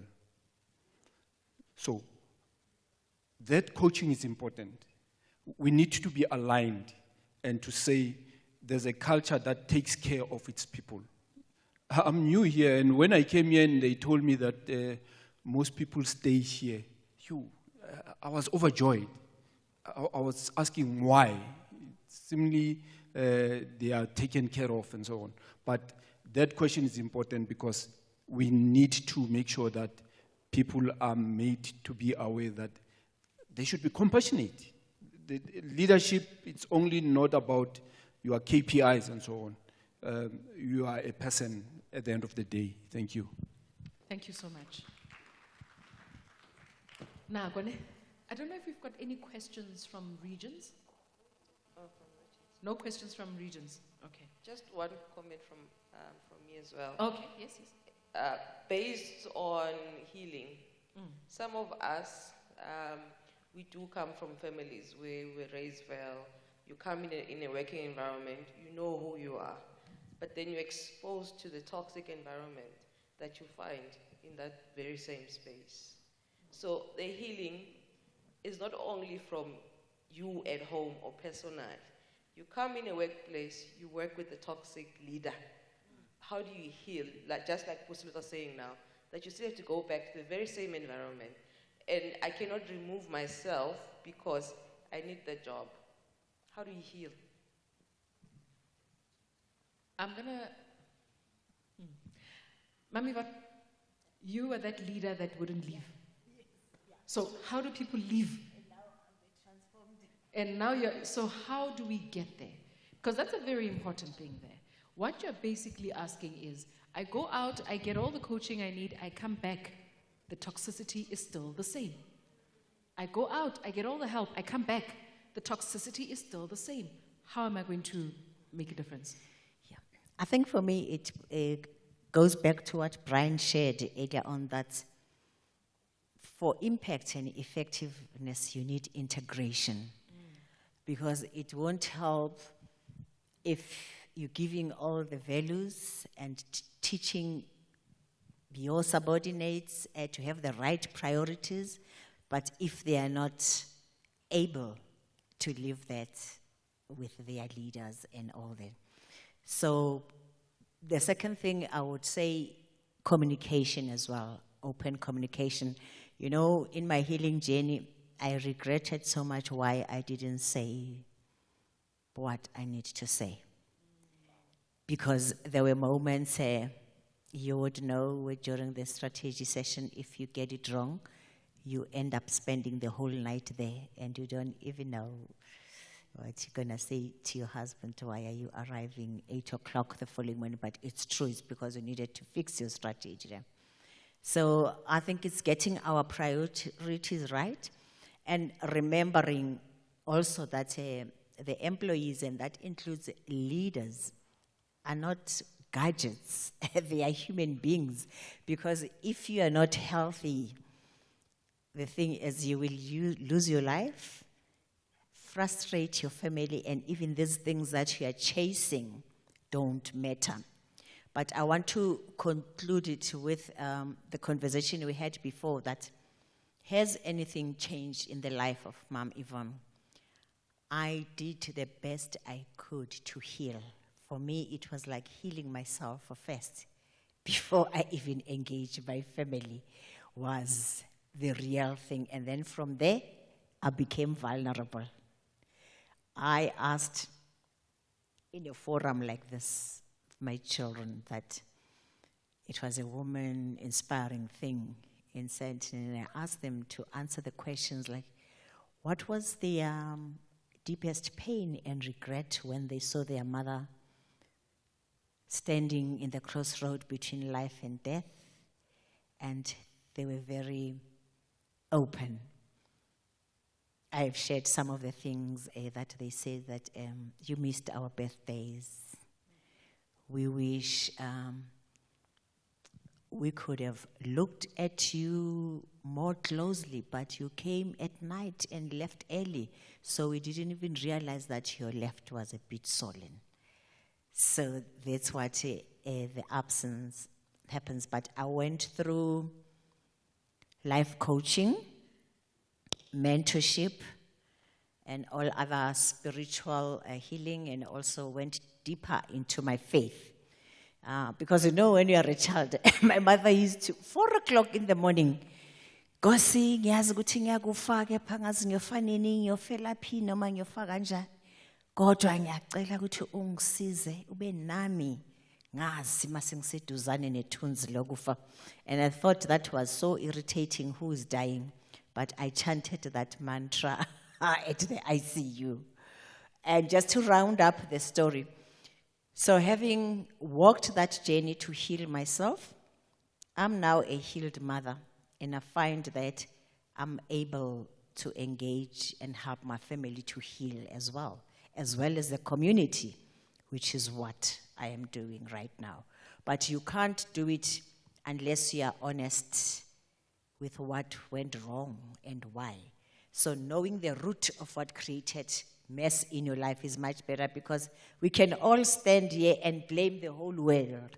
I am like this because the world is this, Africa is like this, South Africa is like this, but solve the inner world, which is what Mom Yvonne did. And once you transform that, you can do something. Right? So there's a big thing in corporates right now, and it's not new, we call it psychological safety.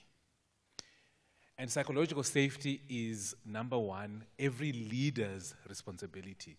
So we need to create psychological safety with our teams, within our organizations. And if there is no psychological safety, we are not going to have meaningful and courageous conversations. So I want to challenge all of us here, whether you are the one who is the affected, the victim, or the perpetrator, our task is to create psychological safety. And psychological safety means people are free to give you feedback, to question, to ask, and to even make mistakes. But we cannot have psychological safety in a system that is sick and in a system that is toxic. So the question is, what does this mean for you? I would like you to start reflecting on what can you start doing as a collective? What can you stop doing as a collective to create psychological safety in your system? The last thing that I want to talk about is that thing you go back to a toxic person. In addiction, when we treat addiction in practice, and we're talking about this with Mapaseka the other day on air, what we're saying is we can treat you wena, but all of us in that we actually focus on the patient, the one who's just sick. But within our practice, everybody in that system is sick.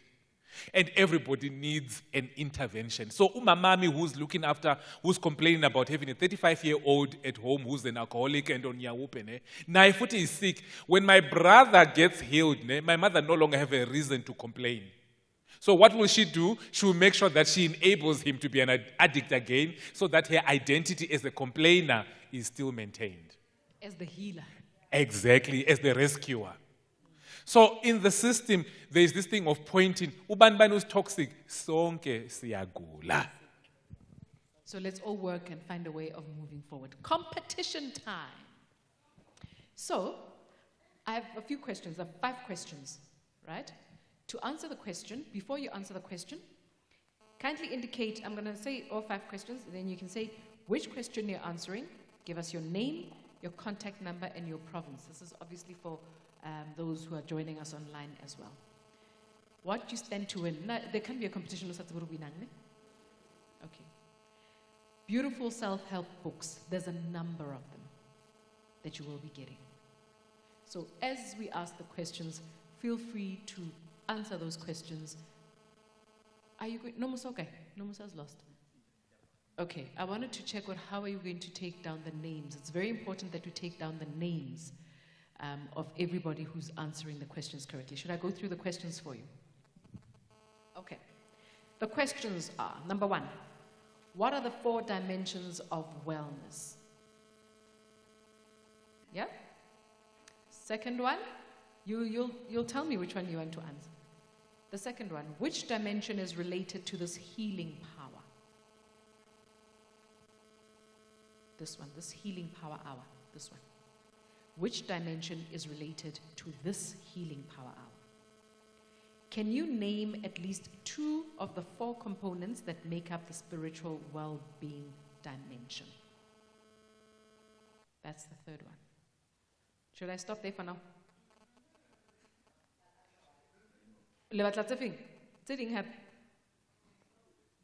Okay, number 4.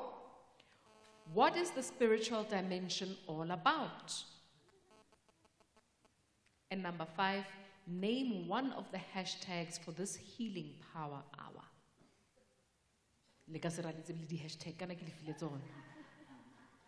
I gave you the hashtags. Okay, so who's answering the question? We've got... Where? One. There's so many answers.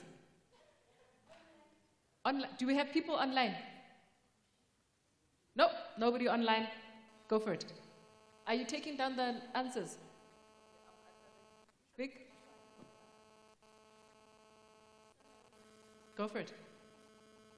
Which one are you answering? Number 2, spirituality. So, which dimension is related to this healing power hour? It is? Spirituality. Spiritual dimension. She is correct, and we have a winner. But, I said your name, contact number, province. Okay, it's got contact number. Refer contact number to Rochelle. Okay, no, you can give us your extension or a way, or department. Let's do department, and then we'll find you that way. Lindiwe Kambule, Human Resources in Technology. Great. That's question number 2 answered. We've got 2 ladies here who are answering, 3 answering questions. There's one up there as well. Okay, I'll answer the hashtag one. Hashtag Sorry. spirituality. That's not the hashtags I gave you.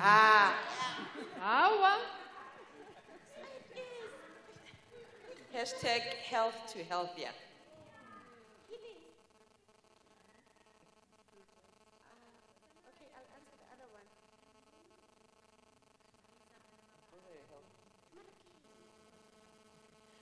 Hashtag health to healthier. Yes, that's the one. That's the hashtag.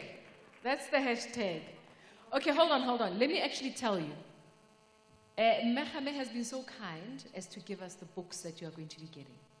So they are all in these packages. As you receive your package, there we go. There's winner number 1 getting her package. There we go. Number 2. She answered she gave us the right hashtag. Mbadikaba From healthy to healthier. Joburg. Okay, question number 3, we've got somebody up there, and then we've got you. So I've got, no, there she is, up there, yeah. So can I still answer number 5? No, number 5 is answered. Oh. The hashtags, Oh, it's answered. Okay. Yes, guys, it's answered. We have other questions. So There's no number 2 hashtags. and number 5 is answered.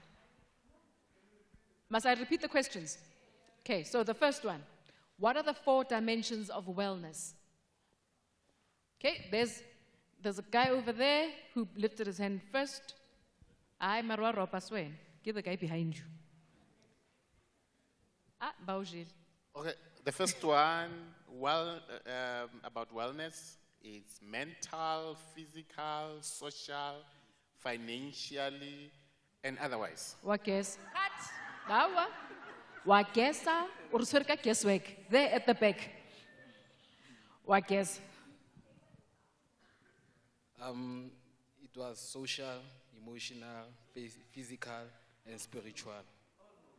Oh, not social. No message. Next one. Are you the examiner? Great. But Emma Bailey, no, it was her first. The lady with the leather jacket. Yes. Hi, I'm Pumla from the group Internal Audit. The 4 dimensions. The 4 dimensions, yes, of wellness. It's emotional, spiritual,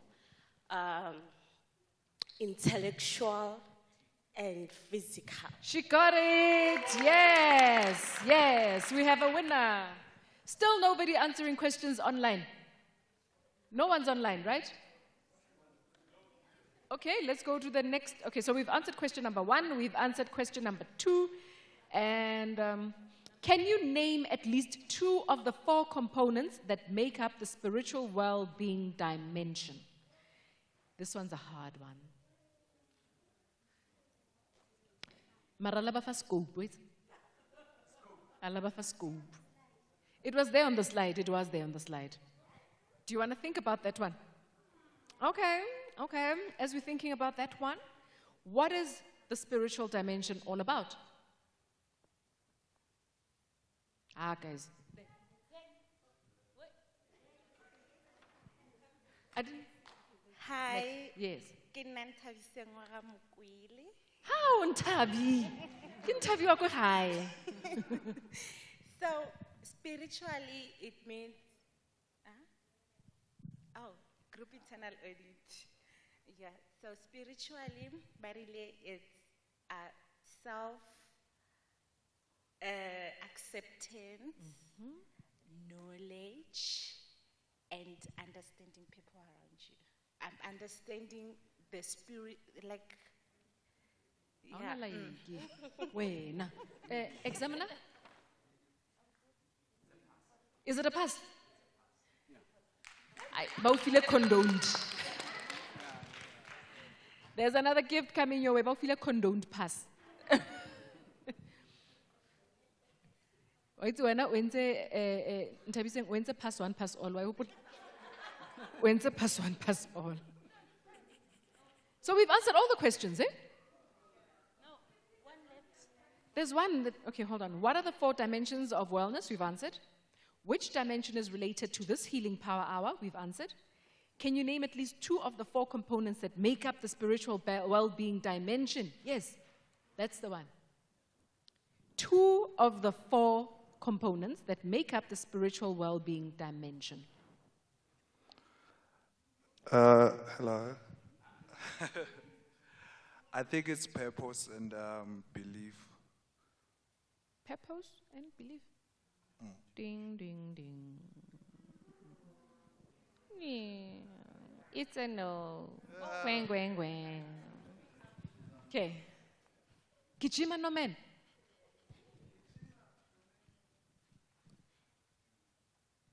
Sanbonani, my name is Queen Molefe from News Department Scheduling. The answer will be it's being in touch with yourself, knowing yourself and your. Which question are you answering? What makes the 4 dimension of? The 2 of the 4 components. Okay, repeat the question then. Because the question you're answering has been answered. Okay. The question we need now, the answer we need is, can you name at least 2 of the 4 components that make up the spiritual well-being dimension? It's being in touch with yourself and your surroundings. Ding, ding, ding. Is a no.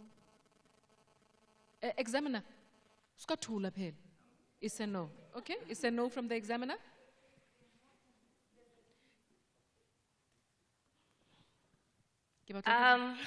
I think it's faith and belief. She's close. She's used synonyms, guys. She used synonyms. Okay, behind you, right behind you. Let's see if she'll win another one. Again. I think it's knowledge and belief. Ding, ding, ding. There at the back. Today, Kgame no man. Otherwise at 10,000 steps today. Yeah. How? You got lost. There. Wait. Oh, okay. There. Let's see if. Okay, go there first. Askis. Sorry. I'm Bongim Tembu, technical operator. I think it's body and soul. Ish. It's a no, ne? It's a no. Okay? Nosisi Radlo, BIT. I think it's faith and thought. And hope. Thoughts. Thought. Damn. No, not thought. I was getting excited. No. Okay, I've given one away. Guys, get the hint. Nudge, nudge, hint, hint. Here in front. Those are my food. Okay, let's try again. Faith and purpose. Nope.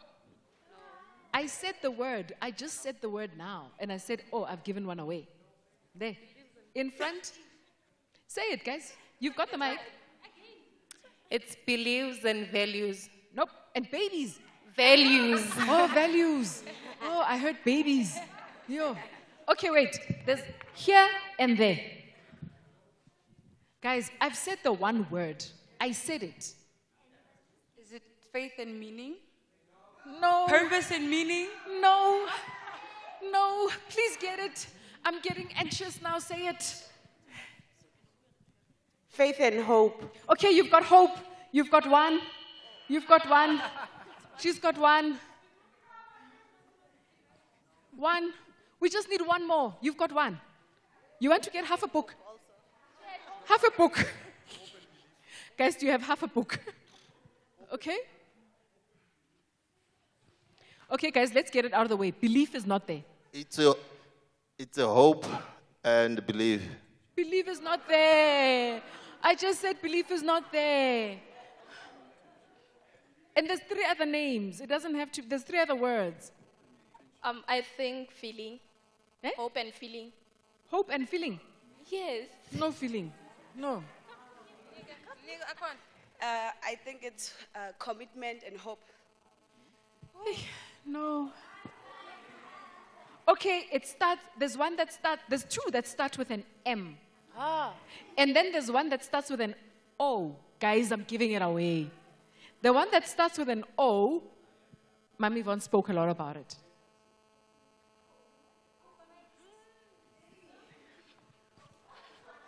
Two start with an M and one with an O. All right, hope and optimism. Yes, we have a winner! Woo! Ba. You said hope, but you said hope and faith. Give boss half the book. Yeah, I'll half a book. Okay, so let me give you all 4. Hope, optimism, meditation, and mindfulness. Mindfulness, my goodness. Can we please say thank you to our panelists? An absolute pleasure to have them with us. Guys, you made all the difference.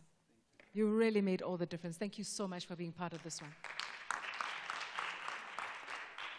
And then you can actually go take a seat so that you can see the performance nicely. We have a performance coming up. Yeah? I am the performance. We have a performance coming up. So, as we're getting them ready, thank you very much. Another round of applause, please. Guys, I manage all of them. If you need them, call me. I'm on charge for all of them. Thank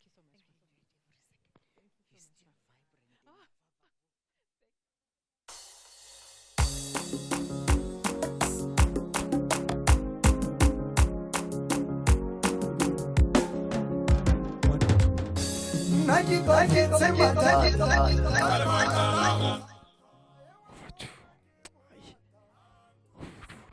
One, two.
Senga simpeli sebatu, pura ya la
Another round of applause for Mirella. Thank you so much. It's amazing stuff, hey? Guys, it's been an amazing, absolutely amazing afternoon. I hope you have learned as much as I have. I've taken away so much from what was said here today. Let's please put our hands together for Snomusa Kwenyama, who's a wellness manager, to just close it up for us. Good afternoon, colleagues. Are you still here? Are we still together? Really? Okay, I see that most of the colleagues have disappeared, and understandably so, because of the time. We had initially planned to finish after 2 hours of starting, so you can make your maths and calculations in terms of what time we had prepared to end.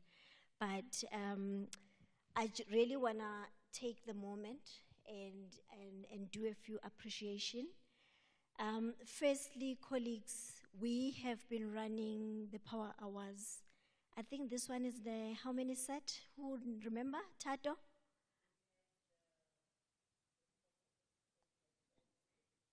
Yes.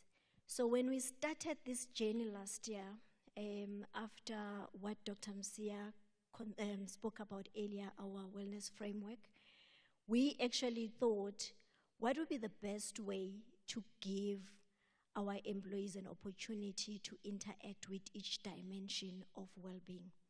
So we felt strongly in our hearts that it won't be sufficient to just send them messages, emails, communicating the message in that format. We need a platform such as this to make sure that we entrench the message, but also allow them a platform to engage. And we took it a step further, a notch further, and we said, they are so used to us as SABC employees, wellness team. How can we make them relate to the message without actually putting the name, which is Nomusa, which is Janine, and others within the space?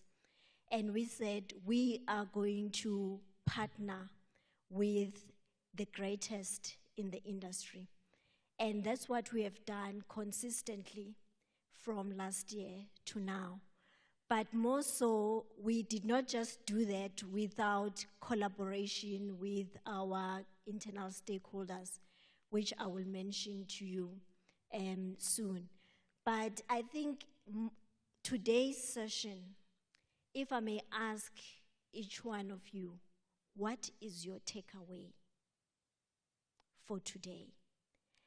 The theme, the topic was clear, but some of you maybe could not even relate with the fact that we are going to dive into the spiritual well-being dimension. But today, the curtain has been unveiled. So I would like to ask once more, what is the takeaway? Because I have a list of takeaways. I have learned a lot. Different concepts with Brian that you have brought into our attention, the cultural intelligence, social intelligence, the spiritual intelligence. So we had an opportunity to interact with Kgame, which we know in this industry. She's a retiree, by the way, but an exceptional retiree. The one that is continuously striving to make an impact, not only in our youngsters' lives, but in everybody that she comes across. She's a good storyteller. She's a servant leader. She is an author. She's a teacher. She comes across where every time we interact with her, you will never go, empty. She will feel you. The likes of Kehla Manjoro, with her name Kgomotso, Mabunda, she's known. She's a voice that we know on our airwaves. If you listen to our radio, how many of us support us and listen to our radio stations? Have you heard her voice?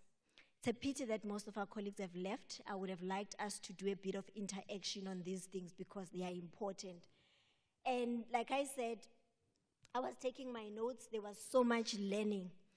But I would like to just reflect a bit on this subject, spiritual well-being. Not take away what Dr. Msia has already shared, but bringing it back to the context of saying, when we talk about these 4 dimensions, of course, including the relationship with self, significant other, your occupation, and otherwise, how often do we actually tap into it and activate it?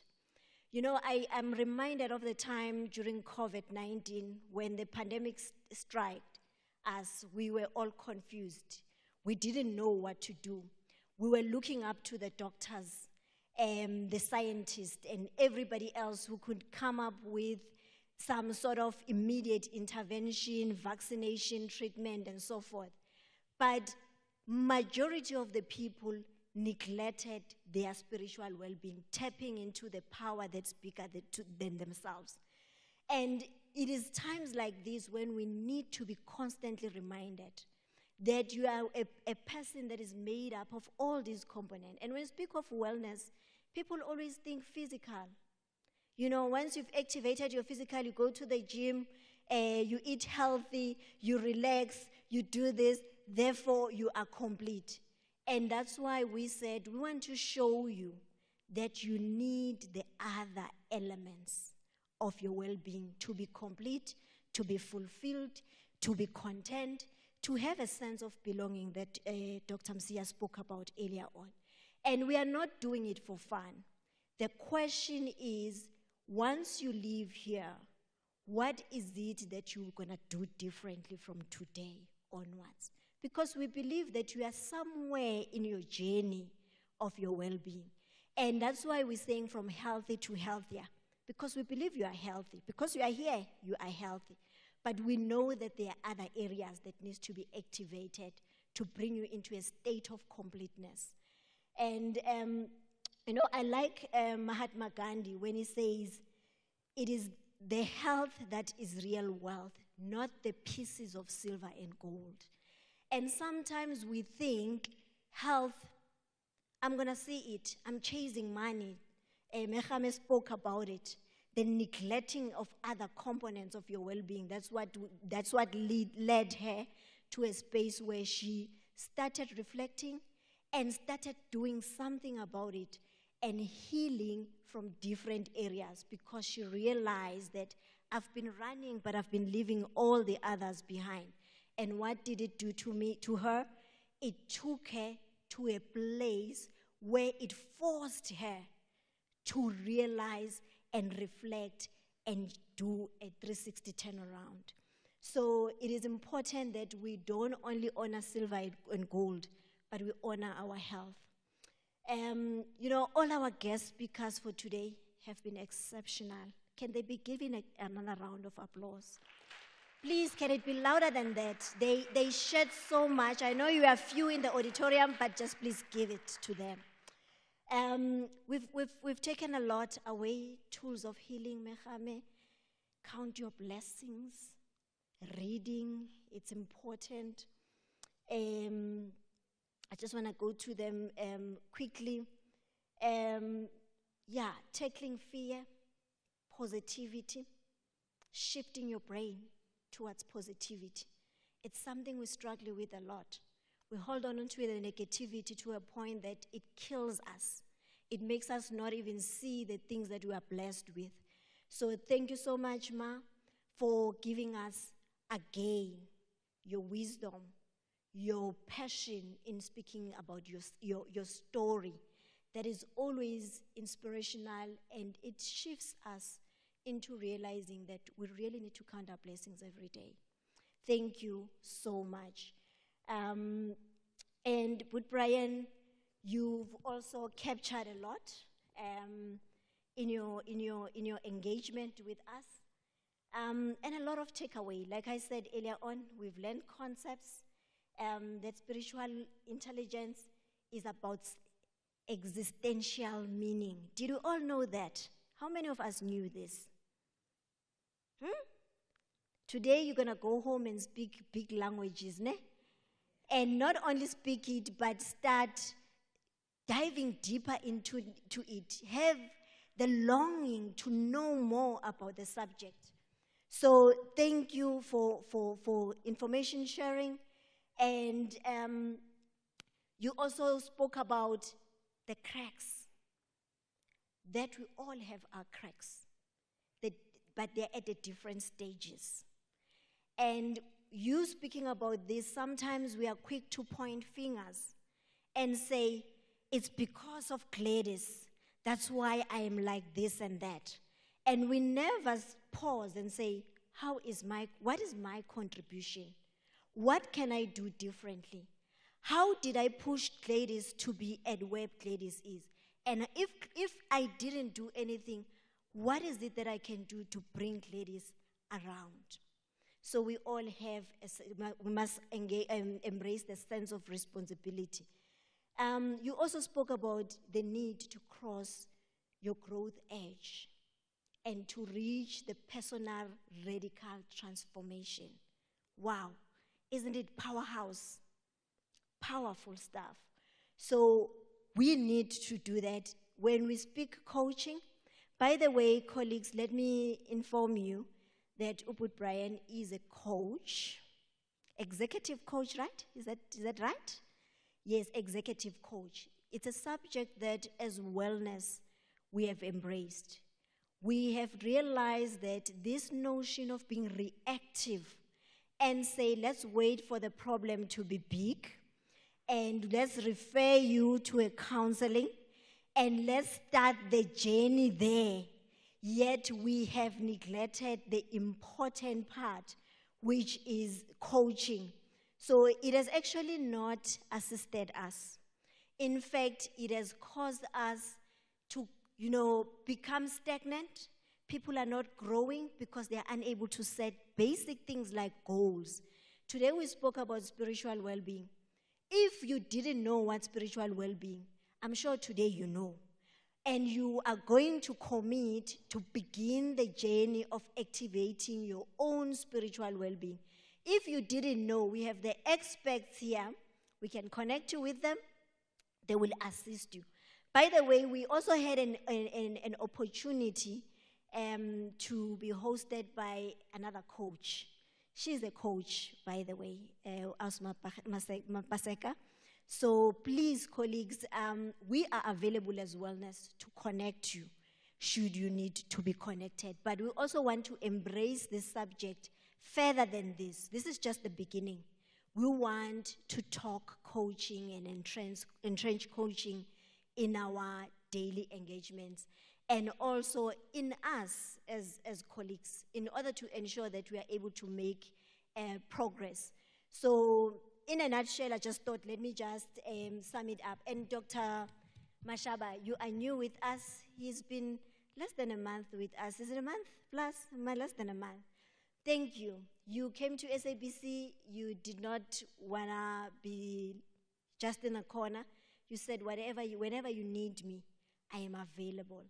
I know you hold a strong passion for the subject of duality of life and the holistic healing and well-being. And we really felt that you are going to also plant a seed to our colleagues today. Thank you so much for all your contribution.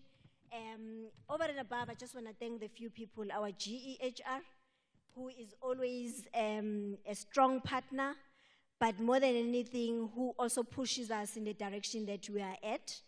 We really appreciate you, sir, and we know that every day you demand that we deal with the subject holistically. Thank you for everything and your presence and your support throughout. Our key sponsor, Radio 2000 Management. Yes, we have Radio 2000 in the house, colleagues. As you can see, we co-branded with them. So thank you so much. They made this day possible. And they really bought into the vision and said, we're not going to just buy into it, but we'll make it happen. Thank you, thank you, thank you. I know they are not in our midst. Maybe they might be listening online. We appreciate each one of them, especially Utoni, who has been instrumental in ensuring that we deliver on what we have committed. Thank you so much. And I know that they were also streaming on YouTube, by the way. If you want to catch this and you feel that the recording will delay you, please just go on YouTube and check. It was streaming. Thank you so much. To our beautiful host, Mapaseka, I don't know what to say. The minute I gave you a call, you did not hesitate. You said, count me in. You said, I'm fully committing. And you did not only do that, you further said, let us make sure that we make the subject meaningful. And you gave us more than what we bargained for. Thank you so much. We really appreciate you. She's one of us, and she's showing by showing off when we saying we need you. Thank you. And we also had colleagues. Oh, they wanted to clap. You can clap, please. Clap louder. Clap, clap, clap, clap, clap, clap, clap, clap, clap, clap. Thank you. I've already thanked all our guest speakers, Ntate Mashaba, Kgomotso, Kgame, Bud Brian, Siyabonga. Enikwenzile namhlanje, niphinde futhi nangelinye ilanga. Mesinbiza, ninga hesitate ukuthi yes, you are planting a seed, you are healing people, you are transforming lives. Thank you, thank you, thank you. Over and above, I think I want to thank our performers. They gave us a good performance. Can they get a round of applause? A big round of applause. We sometimes take it for granted that people will just come all the way to serenade us. It takes time, effort, preparation, practice, and so forth. And really it doesn't go unnoticed. We really appreciate each one of them. And thank you so much. And our technical guys, they've been here from yesterday to make sure that we have things running. We have the audio, we have Kgame's music in the background. We have everything that you have seen happening. And our people online are not staffed. They are also connected. They are also getting the information. Highly appreciate each one of you colleagues. Your work doesn't go unnoticed. We really appreciate you. I know when I came in this morning, you said, I'm going to make sure that you become famous. I was on TV, guys.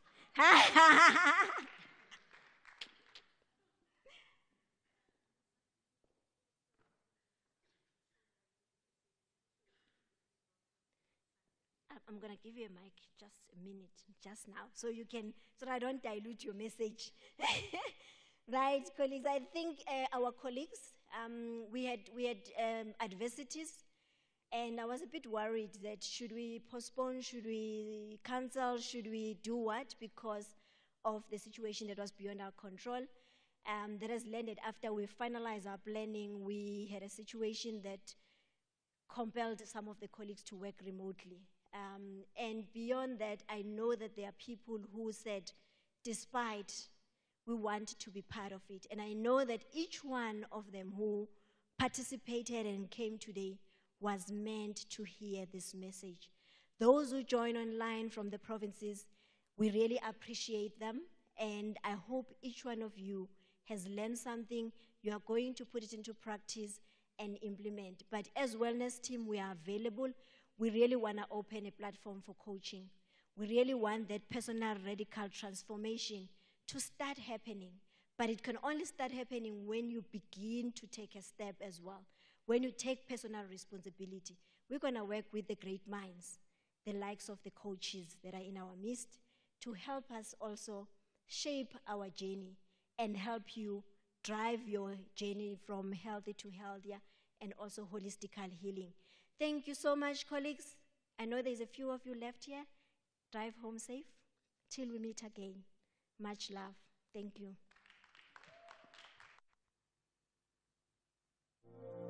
Wellness Healing Power Hour. All we need is healing. Thank you for your attendance. We hope that you found this session impactful. Until next time, #Healing is Power. #Healthy to Healthier.